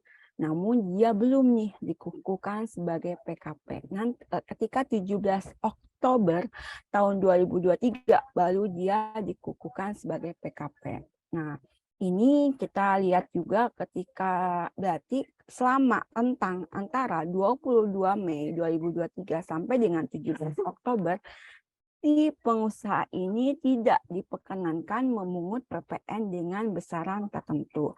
Sehingga nanti pajak keluaran yang seharusnya dipungut dihitung dengan menggunakan tarif PPN pasal 7 ayat 1 Undang-Undang PPN. Sedangkan nanti untuk pajak masukannya ini dapat dikreditkan. Karena apa? Karena memang belum menggunakan besaran tertentu. Sehingga pajak masukan pada saat 22 Mei ini sampai dengan 17 Oktober sampai dia dikukuhkan sebagai PKP, pajak masukan ini dapat dikreditkan dengan menghitungnya menggunakan pedoman pengkreditan pajak masukan pasal 9 ayat 9A Undang-Undang PPN. DIM pajak masukannya 80% dari pajak keluaran yang seharusnya dipungut. Jadi di PMK 18 tahun 2021 di pasal 65 ini diatur juga nih DIM-nya diatur DIM pajak masukan 80%, namun hanya menyebut DIM PM dan nilai lain dan belum menyebut besaran tentu karena baru ada di Undang-Undang HPP. Sehingga untuk kepastian hukum di PMK 48 ini disebutkan bahwa dalam hal PKP tetapi terlambat dikukuhkan, namun sudah melakukan penyerahan emas perhiasan, maka tidak diperkenankan memungut PPN dengan besaran tertentu, menunggu dia disahkan dikukuhkan sebagai PK. Jadi ketika nanti menghitung pajak masukannya masih bisa dikreditkan. Sedangkan ketika dia dikukuhkan sebagai PKP berarti wajib memungut PPN dengan besaran tertentu, pajak masukan tidak dapat dikreditkan. Nah, ini tadi juga terkait dengan ketentuan keahlian ya. Jadi memang sejak kita membahas terkait dengan ketentuan pelayanan ini juga sama untuk memberikan kepastian hukum gitu ya, ketika si pengusaha pabrikan ataupun pengusaha pedagang ini tidak lagi bertanya-tanya apalagi yang belum diatur gitu ya di PMK 48 ini untuk komprehensifnya dan juga untuk memberikan kepastian hukum ada ketentuan keahlian ini. Jadi di PMK 30 itu dasarnya menggunakan DPP nilai lain, namun tidak dapat dikreditkan. Padahal semenjak 1 April 2022 yang menggunakan DPP nilai lain, PM-nya bisa dikreditkan. Jadi sebenarnya kita nih di Direktorat Pajak dalam hal ini juga pemerintah gitu ya. PMK yang mengatur besaran tertentu yang sudah terbit intinya dari dulu yang menggunakan DPP nilai lain dan presentasinya kecil sehingga PM-nya tidak dapat dikreditkan, sekarang dialihkan gitu ya menggunakan namanya besaran tertentu. Jadi ketika memang ada penyerahan jasa yang terkait dengan emas perhiasan oleh wajib pajak dalam negeri dan BUT yang misalnya dilakukan berdasarkan kontrak ditandatanganinya sampai dengan 30 April 2023 dan pembayaran atas jasa yang dimaksud dilakukan sejak tanggal 1 Mei 2023. Ini nanti dipotong PPh pasal 23-nya sesuai dengan ketentuan sebagaimana diatur dalam PMK 48 tahun 2023. Tadi ya. Tarifnya berarti sebesar 2%. Nah, bagaimana ketika emas batangan nih? Emas batangan ini tadi juga dijelaskan oleh Mas Angga ya. Jadi memang bahwa kita lihat dulu, jadi ketika emas batangan ini ada di pasal 16B Undang-Undang PPN, diberikan fasilitas PPN tidak dipungut. Nah, namun terkait dengan kriterianya minimal 99,99% yang muncul di PP 49 yang mulai berlaku 12 Desember 2022. Nah, ini kan ketika ini sehingga padahal di PMK ini kriteria yang ada di penjelasan di pasal 25 PP 49 ditegaskan bahwa jika ada penyerahan emas batangan selain untuk kepentingan cadangan devisa negara sejak 1 April sampai dengan 11 Desember 2022 keadaannya tidak diperhitungkan karena memang PP 49 tahun 2022 ini berlakunya di tanggal 12 Desember 2022. Jadi atas transaksi gitu ya yang ada penyerahan emas batangan selain untuk kepentingan cadangan devisa negara sejak 1 April sampai dengan 11 Desember 2022 keadaannya tidak diperhitungkan atau diberikan relaksasi gitu ya, PPN tidak dipungutnya. Jadi boleh nih, pokoknya emas batangan tidak melihat kadarnya. Namun semenjak PP 49 ini yang mendapatkan fasilitas PPN tidak dipungut yang hanya kadarnya 99,99%. Itu terkait dengan ketentuan pengalihannya. Kemudian ada ketentuan yang dicabut dan dinyatakan tidak berlaku. Jadi di PMK 48 ini mulai berlakunya 1 Mei 2023. Yang dicabut dan dinyatakan tidak berlaku yaitu tadi yang di awal-awal sudah saya sampaikan ya, PMK 30 tahun 2014. Ini tentang PPN nilai atas pilihan emas perhiasan. Kemudian juga ada di pasal 1 ayat 1 huruf K, pasal 2 ayat 1 huruf H, pasal 3 ayat 1 huruf I, PMK nomor 34 tahun 2017. Ini dicabut. Baik, sekian saja terkait dengan pemaparan saya. Semoga memberikan manfaat bagi pajakainas semua. Saya stop share dan saya kembalikan kepada moderator kita, Mbak Evi Rahmi. Silahkan Mbak Ami. Baik, terima kasih Mbak Adel. Itu ya, Bapak Ibu Pajakainers. Pemaparan dari narasumber kita tadi udah Mas Angga terkait PPN emas ini nih. Dan tadi Mbak Adel juga terkait jasanya, PPH dan PPN itu sudah dibahas semua. Nah, langsung saja untuk menghemat waktu kita langsung saja ke tanya jawab. Dan Bapak Ibu yang bergabung hari ini silakan melanjutkan untuk mengisi post test, nanti akan dimasukkan di kolom chat, silakan dilanjutkan pengisian post testnya. Dan silakan pertanyaannya jika masih ada dimasukkan ke kolom ke link yang sudah kami bagikan tadi. Jadi kalau sekarang masih ada pertanyaan, silakan diklik link pertanyaan tadi dan ditulis di sana. Nanti pertanyaan akan kami bahas semaksimal mungkin. Dan juga tadi sekilas saya sudah melihat pertanyaan-pertanyaan yang masuk. Ini pertanyaan mirip-mirip semua ya, Mbak dan Mas Angga. Ini pertanyaan mirip-mirip semua rata-rata. Tapi kita bahas dulu satu-satu biar mewakili Bapak Ibu rekan-rekan yang bergabung hari ini. Kayaknya yang paling banyak juga ibu-ibu kali ini ya yang suka membeli perhiasan emas. Nah, ini mulai khawatir nih. Nah, langsung pertanyaan paling banyak tuh terkait ini nih, terkait apakah ini salah satu ya dari Bapak Ibu yang bertanya, ini pertanyaan mirip dan banyak seperti ini. Diulang lagi nih Mas Angga, apakah wajib dikenakan PPN-nya atas penjualan atau penyerahan perhiasan, emas perhiasan maksudnya. Nah, apakah wajib nih kalau kita beli perhiasan itu tuh dikenakan PPN-nya? Nah, silakan Mas Angga. Ini paling banyak jadi saya rangkum jadi satu aja, pertanyaannya seperti itu. Ya, oke. Baik. Terima kasih Mbak Ami. Ya, saya coba tadi juga scanning ya pertanyaan-pertanyaan dari para pajakainer semua. Rata-rata nanyain terkait dengan PPN atas emas gitu ya. Kemudian juga terkait dengan kepemilikannya nih. Kalau misalkan saya sekarang di rumah punya emas batangan disimpan tidak diapa-apain, itu kena pajak apa enggak? Itu juga banyak tuh ditanyakan di kolom. Oke, prinsipnya gini sebenarnya. Ketika kita, kalau saya memposisikan diri nih sebagai konsumen akhir ya, pembeli terakhir, pembeli konsumen akhir. Misalkan saya ke toko emas, pasti ketika kita membeli emas di toko emas, contohnya misalnya saya ke Melawai tadi, maka di situ dari dulu pun sebenarnya sudah ada unsur PPN di sana, gitu ya. Bahwa sebenarnya atas transaksi penjualan emas itu ada unsur PPN yang kita bayarkan di sana. Apakah pertanyaannya apakah wajib dikenakan PPN ya Kak, seperti tadi disampaikan dalam PMK 48 gitu ya, bahwa di sini ada unsur PPH dan PPN-nya ketika kita melakukan penjualan emas batangan, emas perhiasan ataupun yang bukan seluruhnya dari emas gitu ya.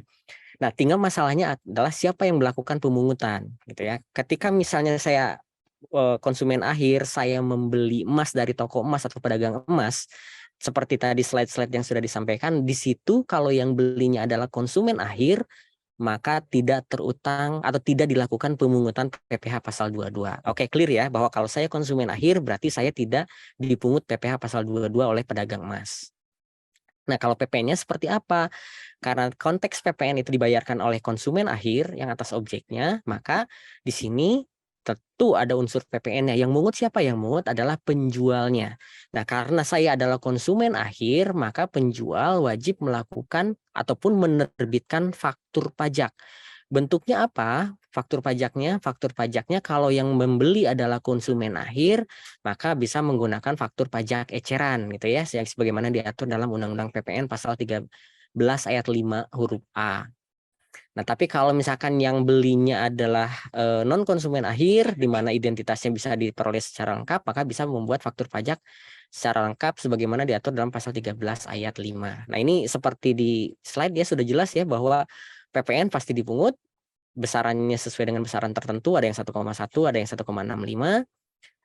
Sedangkan untuk PPh ini ada yang dipungut, ada yang tidak, dilihat dari karakteristik pembelinya. Dia tidak dipungut kalau yang beli adalah konsumen akhir atau yang memiliki surat keterangan sebagai wajib pajak UMKM ataupun SKB pasal 22 sebagaimana diatur dalam Per 1 tahun 2011. Mungkin itu atau ada tambahan Mbak Adel? Ya, cukup jelas ya sebagaimana yang ada di slide. Jadi memang ketika kita namanya membeli emas ke ibu-ibu gitu ya, membeli emas di pedagang emas, jadi memang tetap dilakukan pemungutan PPN-nya nih oleh pedagang gitu, karena mereka memang ditunjuk sebagai pihak lain. Jadi tangan kepanjangan nih dari pemerintah. Tenang saja Bapak Ibu ya, ketika kita membeli emas itu juga apa ya namanya, bakti kita juga nih, bukan hanya kita dapat emas, namun juga kita membayar pajak juga gitu ya kepada negara, karena memang PPN ini kan masuknya ke pajak pusat. Seperti itu ya tambahan dari saya.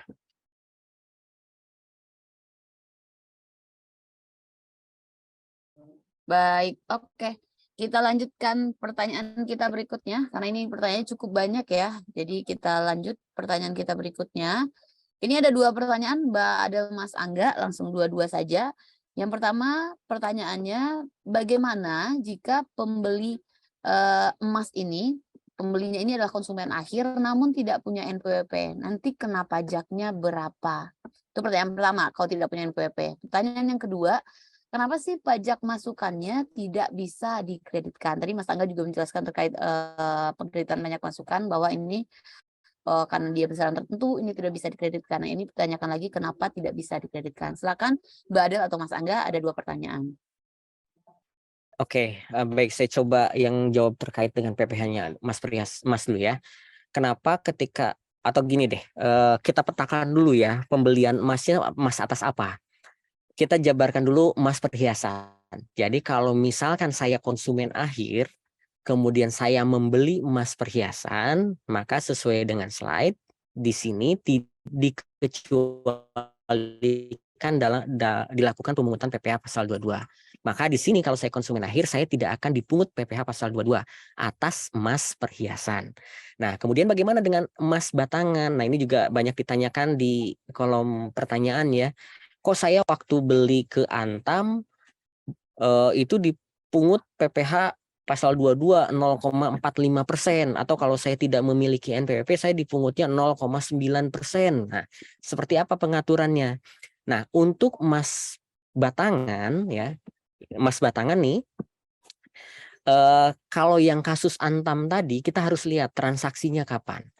Kalau transaksinya sebelum 1 Mei 2023, maka dia harus tunduk kepada aturan PMK 34 tahun 2017 yang sudah diubah terakhir dengan PMK 41 tahun 2022. Yang mana di dalam PMK tersebut disebutkan bahwa terkait dengan penjualan emas batangan, contohnya yang Antam tadi, siapapun pembelinya, mau dia konsumen akhir ataupun bukan, akan dipungut PPh pasal 22 sebesar 0,45% kalau dia memiliki NPWP gitu ya. Kalau tidak berarti kan 100% lebih tinggi. Itu kalau transaksinya sebelum 1 Mei 2023.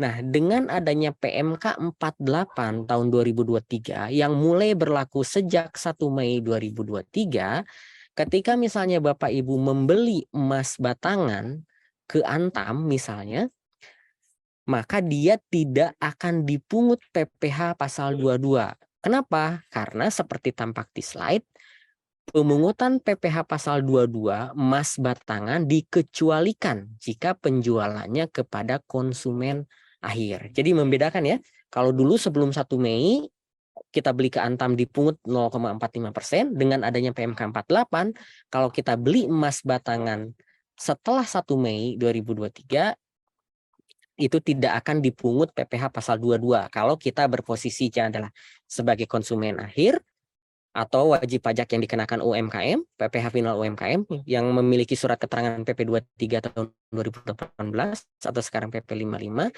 atau memiliki surat keterangan bebas gitu ya. Mudah-mudahan ini menjawab terkait dengan PPh-nya. Berikutnya apa Mbak Mi? Sorry, tadi yang kedua? Nggak punya NPWP. Ya, intinya kalau tadi yang kasus Antam kan kalau misalkan dia sebelum 1 Mei belinya dikenakan 0,45%, kalau nggak punya NPWP maka ke 100% lebih tinggi 0,9%. Tapi sekarang kalau yang beli konsumen akhir itu tidak dipungut PPh pasal 22 untuk emas batangan, maka tidak ada lagi isu NPWP di sana sebenarnya ya, karena tidak ada pemungutan PPh pasal 22 di sana. Itu. Satu lagi yang pengkreditan pajak masukan, Kang Angga. Yang nggak Oke, bisa. kenapa PPN-nya pajak masukannya tidak bisa dikreditkan? Nah, kita lihat dulu pengenaan tarif PP-nya seperti apa. Kalau misalkan yang dikenakan adalah PPN tarif umum yang misalnya 11%, maka tentu saja pajak masukannya boleh dikreditkan gitu ya sepanjang berkaitan dengan 3M-nya. Tapi kalau misalkan yang dikenakan PPN-nya adalah menggunakan besaran tertentu, nah ini kan untuk emas ini kan besaran tertentu ya, ada yang 1,1, 1,65. Maka karena di situ sudah menggunakan formulasi. Jadi kalau kita menghitung PPN kan value added tax ya. PPN yang harus dibayar itu adalah pajak keluaran dikurangi dengan pajak masukan. Nah, untuk besaran tertentu ini angkanya itu sudah diformulasikan dengan memperhitungkan pajak masukannya. Jadi si angka 1,1 ataupun 1,65% ini sudah pemerintah hitung-hitung dengan estimasi pajak masukan yang terkaitnya. Jadi kalau misalkan sudah dikenakan tarif PPN yang lebih rendah, biasanya 11% menjadi 1,1%, kemudian juga PM-nya berkaitan dengan besaran tertentu ini bisa dikreditkan, maka menjadi double pengkreditan pajak masukan jatuhnya. Makanya kalau kita bicara PPN besaran tertentu, pajak masukannya tidak dapat dikreditkan karena formulasi penghitungan PKPM-nya sudah diperhitungkan oleh pemerintah. Seperti itu mungkin dari saya. Oke, baik. Terima kasih Mas Angga. Tadi ada yang menanggapi juga terkait yang pertama ya, untuk yang kenapa sih kemarin saya beli emas di Antam tetap dikenain PPh pasal 22, aku nggak ada di PMK 34, itu di mananya? Itu ada di pasal 5 ayat 1 huruf H ya, PMK 34 2017 itu di sana dijelaskan. Cuman itu kan berlaku yang lama sebelum 1 Mei seperti yang dijelaskan oleh Mas Angga. Jadi kalau sekarang ketentuannya udah beda, udah nggak sesuai, udah nggak pakai yang PMK 34. Mungkin ibunya seperti yang sampaikan Mas Angga tadi, belinya sebelum adanya berlakunya PMK 48 ini ya. Cuman kalau ingin baca ulang lagi di PMK 34 itu di mana, ada di pasal 5 ayat 1 terkait pengenaan PPh pasal 22 di pengaturan yang lama itu. Nah, kita lanjutkan Bapak Ibu, sesi tanya jawab kita ini seru sekali, Mas Angga, Mbak Ada, masih banyak pertanyaan kita. 2 pertanyaan kembali, saya bacakan 2. Tadi kita sudah sampai di pengkreditan pajak masukan, dijawab oleh Mas Angga, kenapa tidak bisa dikreditkan. Nah, kita lanjut ke pertanyaan berikutnya. Ini menarik nih. Jadi ini salah satu penanya kita, Mas Angga Badel, katanya pada perusahaan tempat ibu ini bekerja, jadi setiap triwulannya ada pemberian penghargaan berupa emas bagi karyawan. Wah, seru juga nih. Saya selaku bagian keuangan, kata ibunya, membeli emas tersebut dengan dana perusahaan. Pertanyaan saya, apakah saya perlu mencantumkan pembelian emas tersebut pada pelaporan pajaknya? Nah, bagaimana Mas Angga? Silakan. Pelaporan pajaknya pelaporan tahunannya maksudnya. Mungkin untuk orang pribadi yang menerimanya masing-masing sepertinya. Oke, baik. Saya coba jawab ya. Mudah-mudahan saya menangkap jelas pertanyaannya. Perusahaan membeli setiap triwulan untuk memberikan penghargaan. Penghargaannya itu berupa emas bagi karyawan. Oke, kita lihat berarti anggaplah positioning perusahaannya ini bukan sebagai pedagang emas ya, karena memang gift yang diberikan ini hanya untuk apresiasi kepada karyawan. Nah, dalam konteks misalnya karyawan tadi mendapatkan penghargaan berupa emas, maka ini boleh kita kategorikan sebagai natura gitu ya, natura. Maka atas pengenaan PPh-nya ini mengacu kepada ketentuan PMK terkait dengan natura yang sama-sama lagi kita tunggu nih, yang terkait dengan besaran dan nilai jenis tertentu gitu ya. Jadi dalam konteks ini kalau dari sisi perusahaan ketika dia menyerahkan emas kepada karyawan, dia tidak terikat kepada yang PMK 48 2023, tapi dia akan terikat kepada PMK terkait dengan pemberian natura dan atau kenikmatan. Berapa besar PPh pasal 21 yang harus dipungut? Nah, ini nanti mengikuti ketentuan yang diatur dalam PMK natura atau kenikmatan yang sama-sama lagi kita tunggu. Nah, kemudian bagaimana terkait dengan pelaporan dalam SPT tahunannya? Ya karena ini berkaitan dengan natura tadi, if it taxable, maka if deductible gitu kan ya. Maka ketika natura berbentuk emas ini diberikan kepada karyawan, di situ ada PPh yang terutang yang mungkin akan dipotong dari penghasilan karyawannya, maka dari sisi perusahaan tentu dapat dibiayakan di dalam pelaporan SPT tahunannya. Bagaimana teknisnya? Mengikuti ketentuan yang diatur dalam PMK natura dan atau kenikmatan yang nanti kita akan edukasikan kembali ketika PMK-nya sudah rilis. Ya, mungkin itu. Ada tambahan, Pak Ada?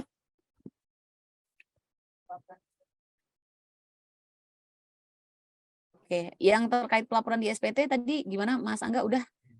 Ya, intinya ketika misalkan itu menjadi biaya, menjadi penghasilan bagi karyawannya atas penghargaan tadi, maka itu bisa menjadi biaya di dalam pelaporan SPT tahunannya, gitu ya. Oke, sudah terjawab ya Bu. Kita berikutnya. Nah, ini pertanyaannya dari Bu Berta ya. Nah, pertanyaannya ini, berdasarkan PMK 48 2023, apakah PPN yang dipungut kepada konsumen akhir atas pembelian emas batangan masih mendapat fasilitas PPN tidak dipungut? Lalu pertanyaannya ada dua nih, Mas Angga Badel. Apakah pemungutan PPN ini akan berakibat kenaikan harga emas batangan atau emas perhiasan? Tapi jangan dijawab dulu, Mas Angga. Saya menyampaikan kabar gembira dulu untuk para peserta webinar kita hari ini. Seperti biasa, Bapak Ibu yang bergabung hari ini tentunya menjadi peserta yang beruntung juga. Jadi nanti sebelum di akhir sesi tanya jawab kita ada games untuk Bapak Ibu semua. Dan games ini nanti ada hadiah untuk 3 orang pemenang dari Pajakin tentunya. Jadi Bapak Ibu tetap stay tune, nanti di akhir sesi kita akan ada gamesnya dan mungkin salah 3 sih, bukan salah 1 ya. Salah 3 dari Bapak Ibu yang bergabung hari ini menjadi 3 orang yang beruntung dan dapat hadiah dari Pajakin. Jadi tetap stay tune. Nah, kita kembali lagi ke pertanyaannya. Tadi pertanyaan sekilas sudah saya baca, apakah Mas Angga ingin saya bacakan ulang? Nah, pertanyaannya dari Bu Berta, ini bocor ya? Sebentar. Oke, saya dapat. Ini Mbak Del apa mau saya yang jawab? Mbak Apa-apa Del, saya, oke saya silakan. dulu ya Mas Angga, nanti Mas Angga bisa menambahkan. Ini terkait dengan tadi yang emas batangan ini memang ketika kita melihat di pasal 16 Undang-Undang PPN ya, ini dibahas itu diberikan fasilitas PPN tidak dipungut gitu ya.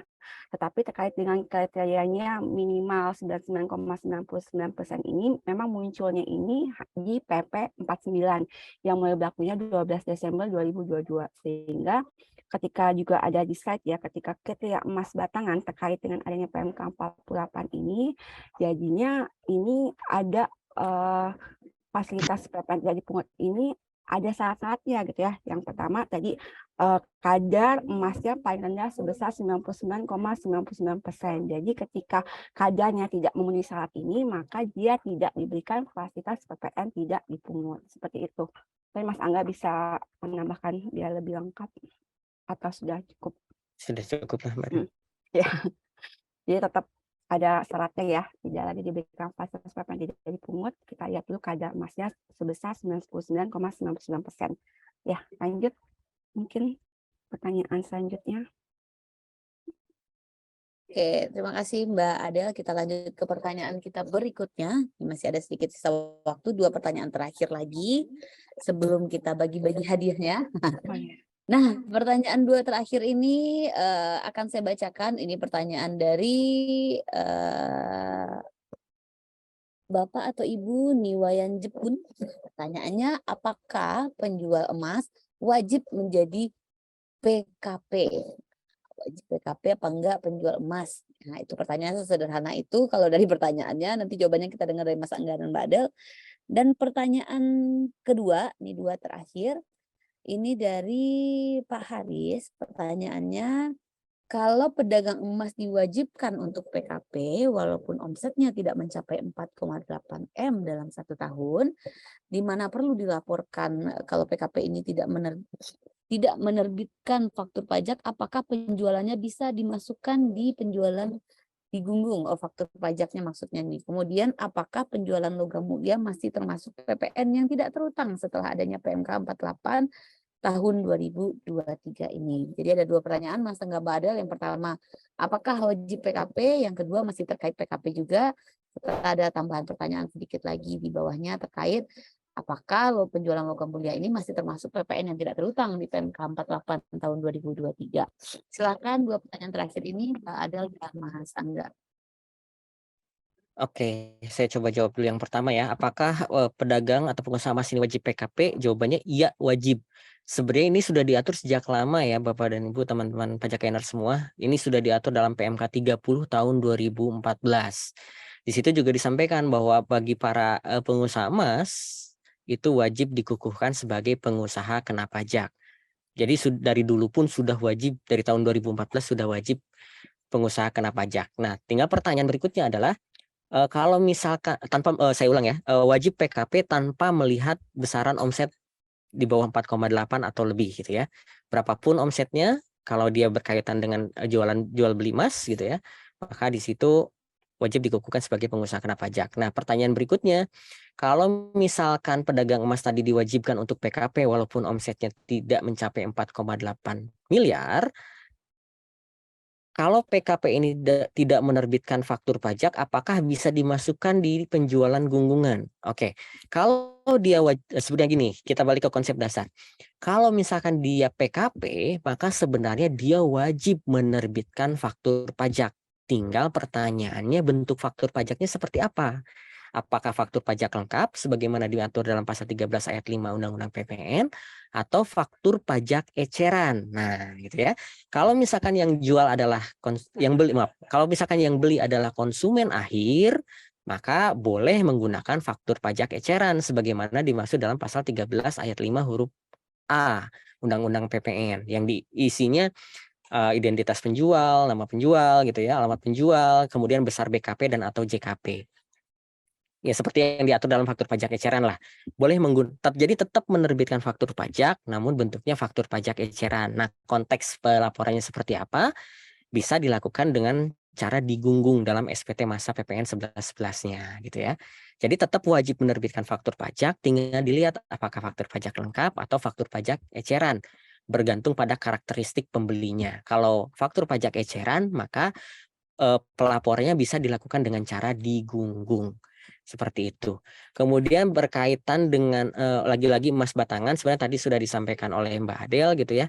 Apakah apa tadi? Lupa saya. Apakah mendapatkan fasilitas PPN tidak dipungut sebagaimana diatur dalam PP 49 atau seperti apa? Nah, tadi Mbak Adel sudah menegaskan bahwa pemberian fasilitas PPN tidak dipungut itu diberikan untuk emas batangan yang memenuhi 3 kriteria. Pertama, emasnya memang berbentuk batangan, kemudian kadarnya paling rendah 99,99% dan dibuktikan dengan sertifikat. Nah, ketika ketiga kriteria ini terpenuhi, maka dia berhak mendapatkan fasilitas PPN tidak dipungut yang pengaturannya nanti diatur dalam PMK turunan dari PP 49 tahun 2022. Namun jika tidak memenuhi kriteria tadi, bukan batangan atau kadarnya di bawah 99,99% dan misalnya tidak ada sertifikat gitu ya, maka fasilitas PPN tidak dipungut tadi tidak didapatkan. Artinya ketika si penjual dia harus memungut PPN sesuai dengan ketentuan yang berlaku. Ya, mungkin itu dari Sudah cukup. Oke, terima kasih Mas Angga.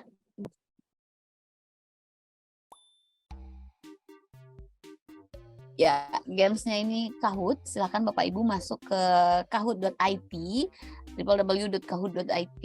Nah, nanti masukkan game pinnya yang ada 7484961. Silakan Bapak Ibu masukkan game pin tersebut. Nah, sudah ada. Kita tunggu lebih kurang 3 menit untuk Bapak Ibu bergabung.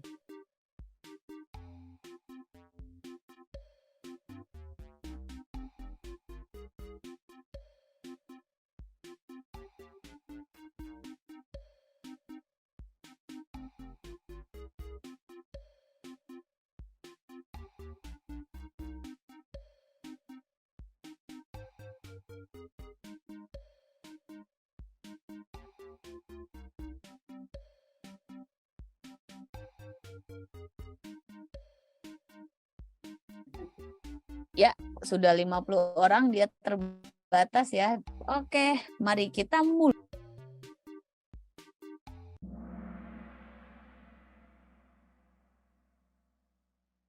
Oke, pertanyaan pertama. Siap-siap. Nah, kapankah paling lambat akan ada penyesuaian tarif PPN menjadi 12%? Nah, tadi disinggung oleh Mas Angga terkait perubahan tarif PPN ini. Silahkan Bapak Ibu dijawab sesuai warna dan gambar yang muncul di layarnya masing-masing. Ayo. Saya yakin semuanya tahu. Kalau yang salah kayaknya salah pencet aja. Iya, betul sekali. 1 Januari 2025 direncanakannya. Oke, kita lanjut ke pertanyaan berikutnya, tapi kita lihat dulu siapa pemenang. Untuk saat ini di podium pertama Pak Arief, ini bukan Pak Arief kita ya. Oke, kita lanjutkan pertanyaan berikutnya. Ini true or false, benar atau salah. Tema webinar kita pada hari ini membahas PPN emas sesuai dengan PMK nomor 48 tahun 2023. Betul atau salah? Aduh, gampang banget ini yang ngasih pertanyaan, baik banget deh. Biar menangnya bisa jadi 5 kali. Nggak menangnya cuma ada 3 ya. Silakan benar atau salah. Oke, yang 3 orang ini salah pencet karena saking buru-burunya. Oke, disusul dengan Ibu Merlin. Pertanyaan berikutnya. Apa tagline Pajakin? Nah, ini sebenarnya ada di virtual background kita nih tagline-nya Pajakin. Ayo, buruan. Apa yang benar di tagline-nya Pajakin? Ada di virtual background kita di sebelah sini. Ah, ini dia.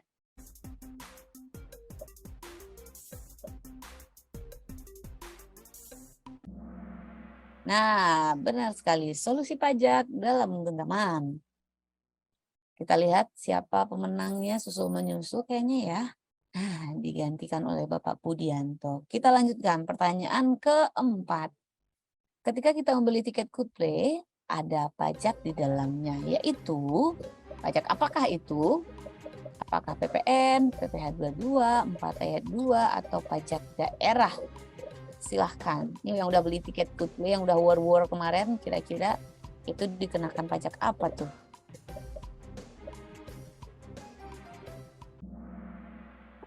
Wah, saya senang sekali ada 25 orang yang menjawab betul, dikenakan pajak daerah. Mari kita lihat sekarang podiumnya digantikan oleh siapa? Masih Pak Budianto bertahan. Satu pertanyaan terakhir lagi, silahkan. Ini true or false, silahkan dijawab benar atau salahnya. Pengertian emas perhiasan adalah perhiasan dalam bentuk apapun dan bahannya harus seluruhnya dari emas. Benar atau salah?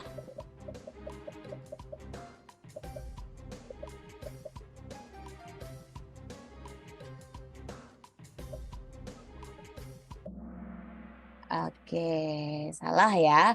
Tadi pengertian atas emas perhiasan ini di awal-awal Mas Angga sudah menyampaikan. Jadi tadi salah. Nah, pemenangnya 3 orang yang beruntung hari ini adalah, yang lain jangan berkecil hati, nanti di kesempatan lain semoga beruntung juga.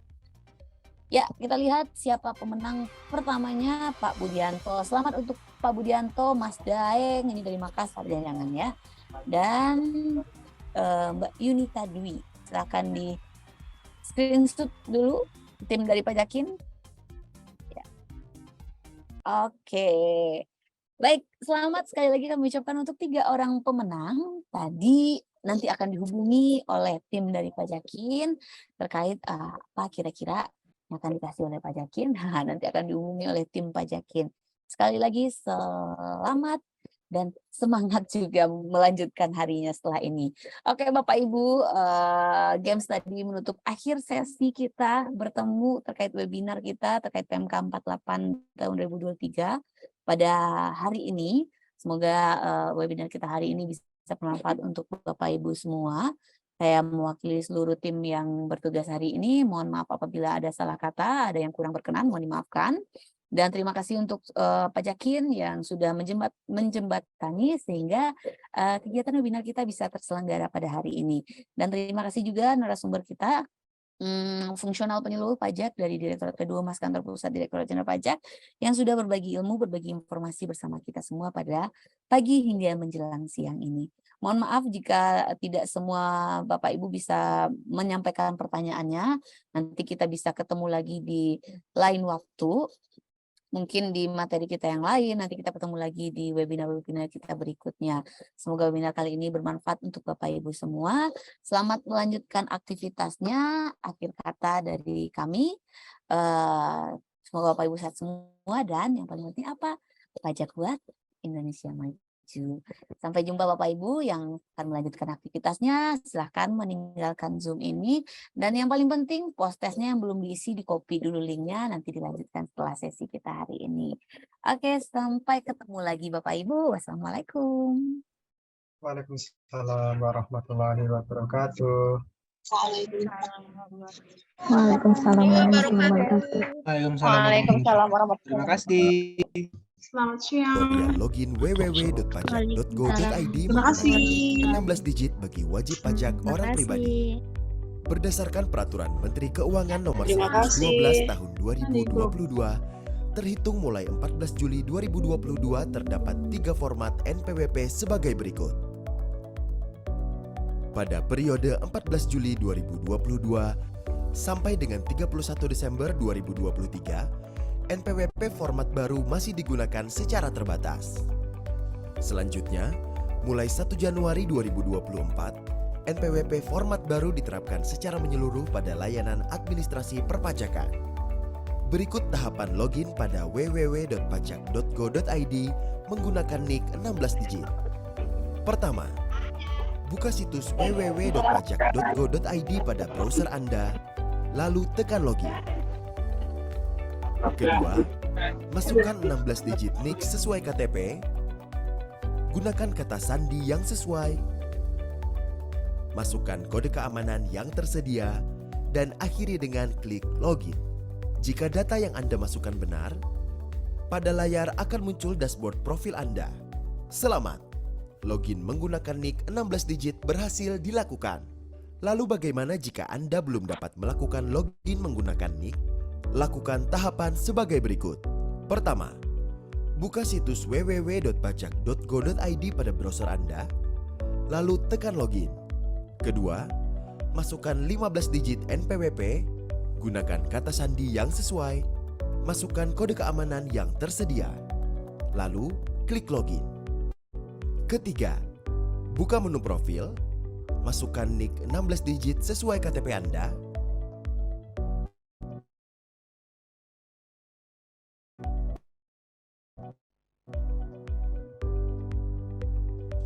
cek validitas NIK, lalu klik ubah profil.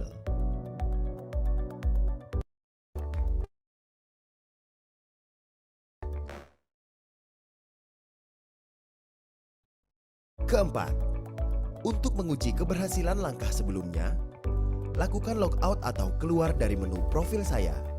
Kelima, silakan melakukan login kembali menggunakan NIK 16 digit. Gunakan password yang sama, masukkan kode keamanan yang tersedia, lalu klik login.